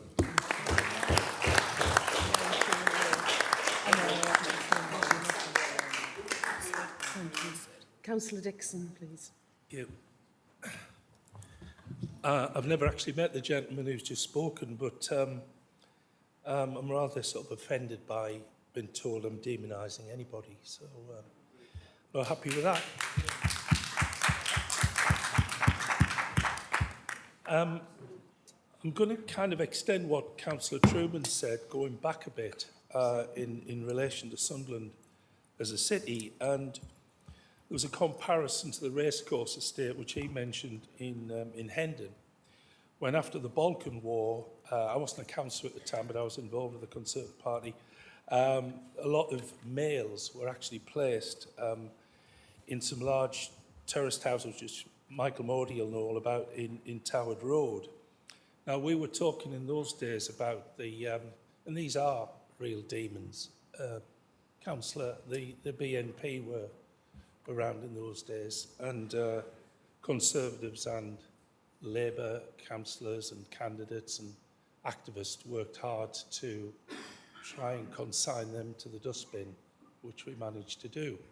But it was dangerous times, and Sunderland, it wasn't easy in those days. There was a lot of issues for asylum seekers. And I was involved in a church in Hendon for many years. Again, Councillor Mody will know about it in St Ignatius.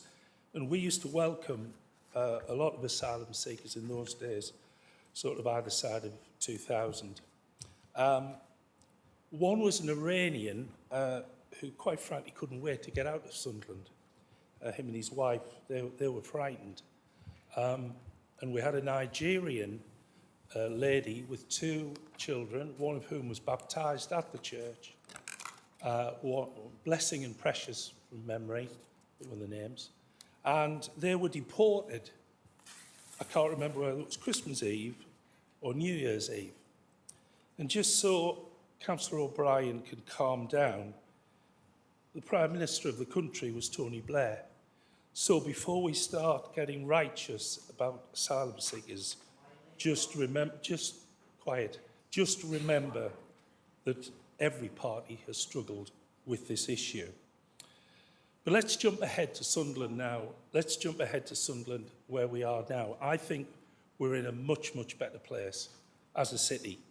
The university with lots of overseas people, we've got lots of different nationalities, and I believe we are a much, much more welcoming city than we were. Councillor Truman was with me a few months ago in Backhouse Park for the 100th anniversary of the park, and he'll know that there were lots and lots of different nationalities there that afternoon who we spoke to.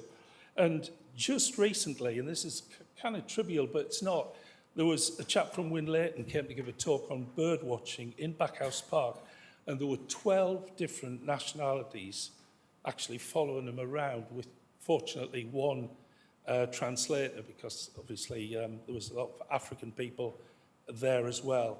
And these are examples which Councillor Ali has alluded to, the great work that ICOS is doing. I have connections with ICOS too, through our East Rangers in Backhouse Park, and ICOS do some magnificent work. I've been involved with modern slavery, talks about how East European women struggle in the North East, and these are the groups, including ICOS and others, and the churches, that we must work so closely with, because to slightly agree with, well, to agree with what Councillor MacDonald says, because he and I, if you may remember, brought something to the council about anti-Semitism a year or two back. And this is not quite the same, but it's the same principle. And it's all very well coming out with these grand statements, but we've got to put them into practice. And I think the people of our city are doing that. And just this morning, I went to see the lady who helps run the Friends of Backhouse Park. I took some seeds and a box of flowers and seeds, took them up to St Mary's Church in Meadowside in St Michael's Ward. The children are having an assembly there on Friday morning for the Ukrainian refugees. The theme is going to be hope, hence the seeds, and ICOS are having a refugee event in Backhouse Park on Saturday between 12 o'clock and 3. So I'm just outlining a little bit of context here. I support the motion. We need to put things that are written down here into action by working with our groups, but please don't say things like that about people on this side when you don't really know us. Thank you.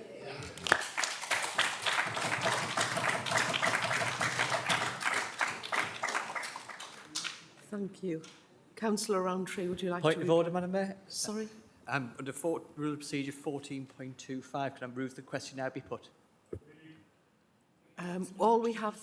Yes, or we have just the right of reply from the Deputy Leader and everyone will have spoken. So we'll go ahead with that and then put the vote. Thank you. Thanks, Madam Mayor. I'm just disappointed that Councillor McDonough's speech just changed the tone of what was being really positively responded to motion. I'm really absolutely so glad that he's clearly very much in a minority with his viewpoint towards this motion. And yet again, they just display just a complete disregard for how people in this country have to survive situations, and don't come in here challenging us, wanting to do the right thing and take care of people while they support policies that condemn people. Hear, hear.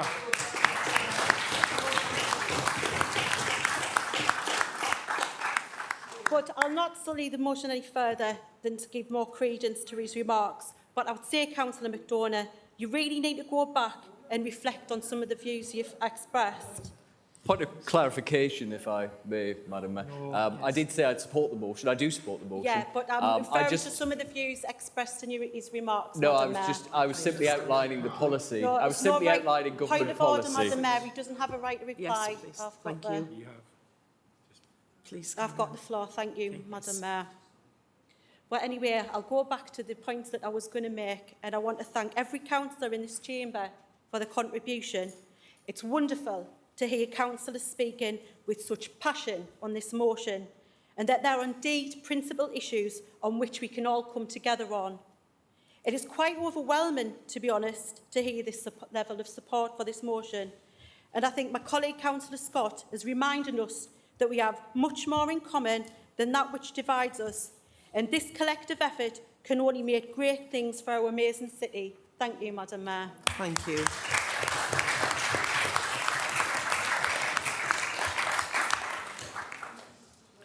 I'm now simply going to ask if the substantive motion is agreed. Thank you very much, everybody. Do you want the vote? You want electronic vote? We will go to the vote. We'll do that, Councillor. I thought that was overwhelming and we didn't leave the vote. Through you, Madam Mayor, can we open the vote now, please? They want it recorded. Okay.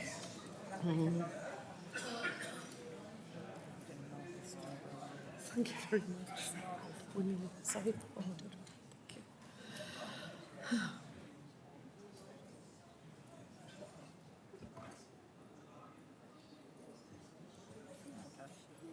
Yes, that's a shame, isn't it? That's the yes.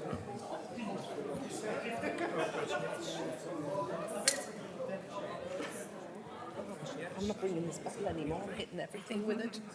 Clank.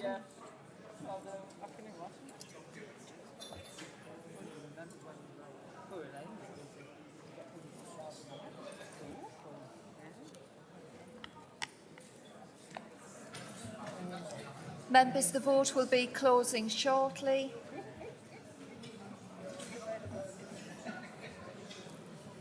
Could the officer close the vote, please?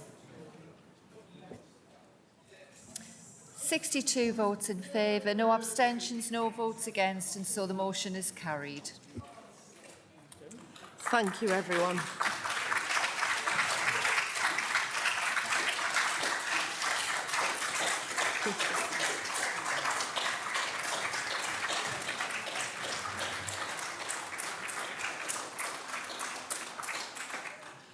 Colleagues, I would just like to thank you all for a very productive council meeting tonight, and it's also a stimulating meeting, and it's been a pleasure to chair it. The meeting is now concluded. Thank you. Please be upstanding for the right worship of the Mayor.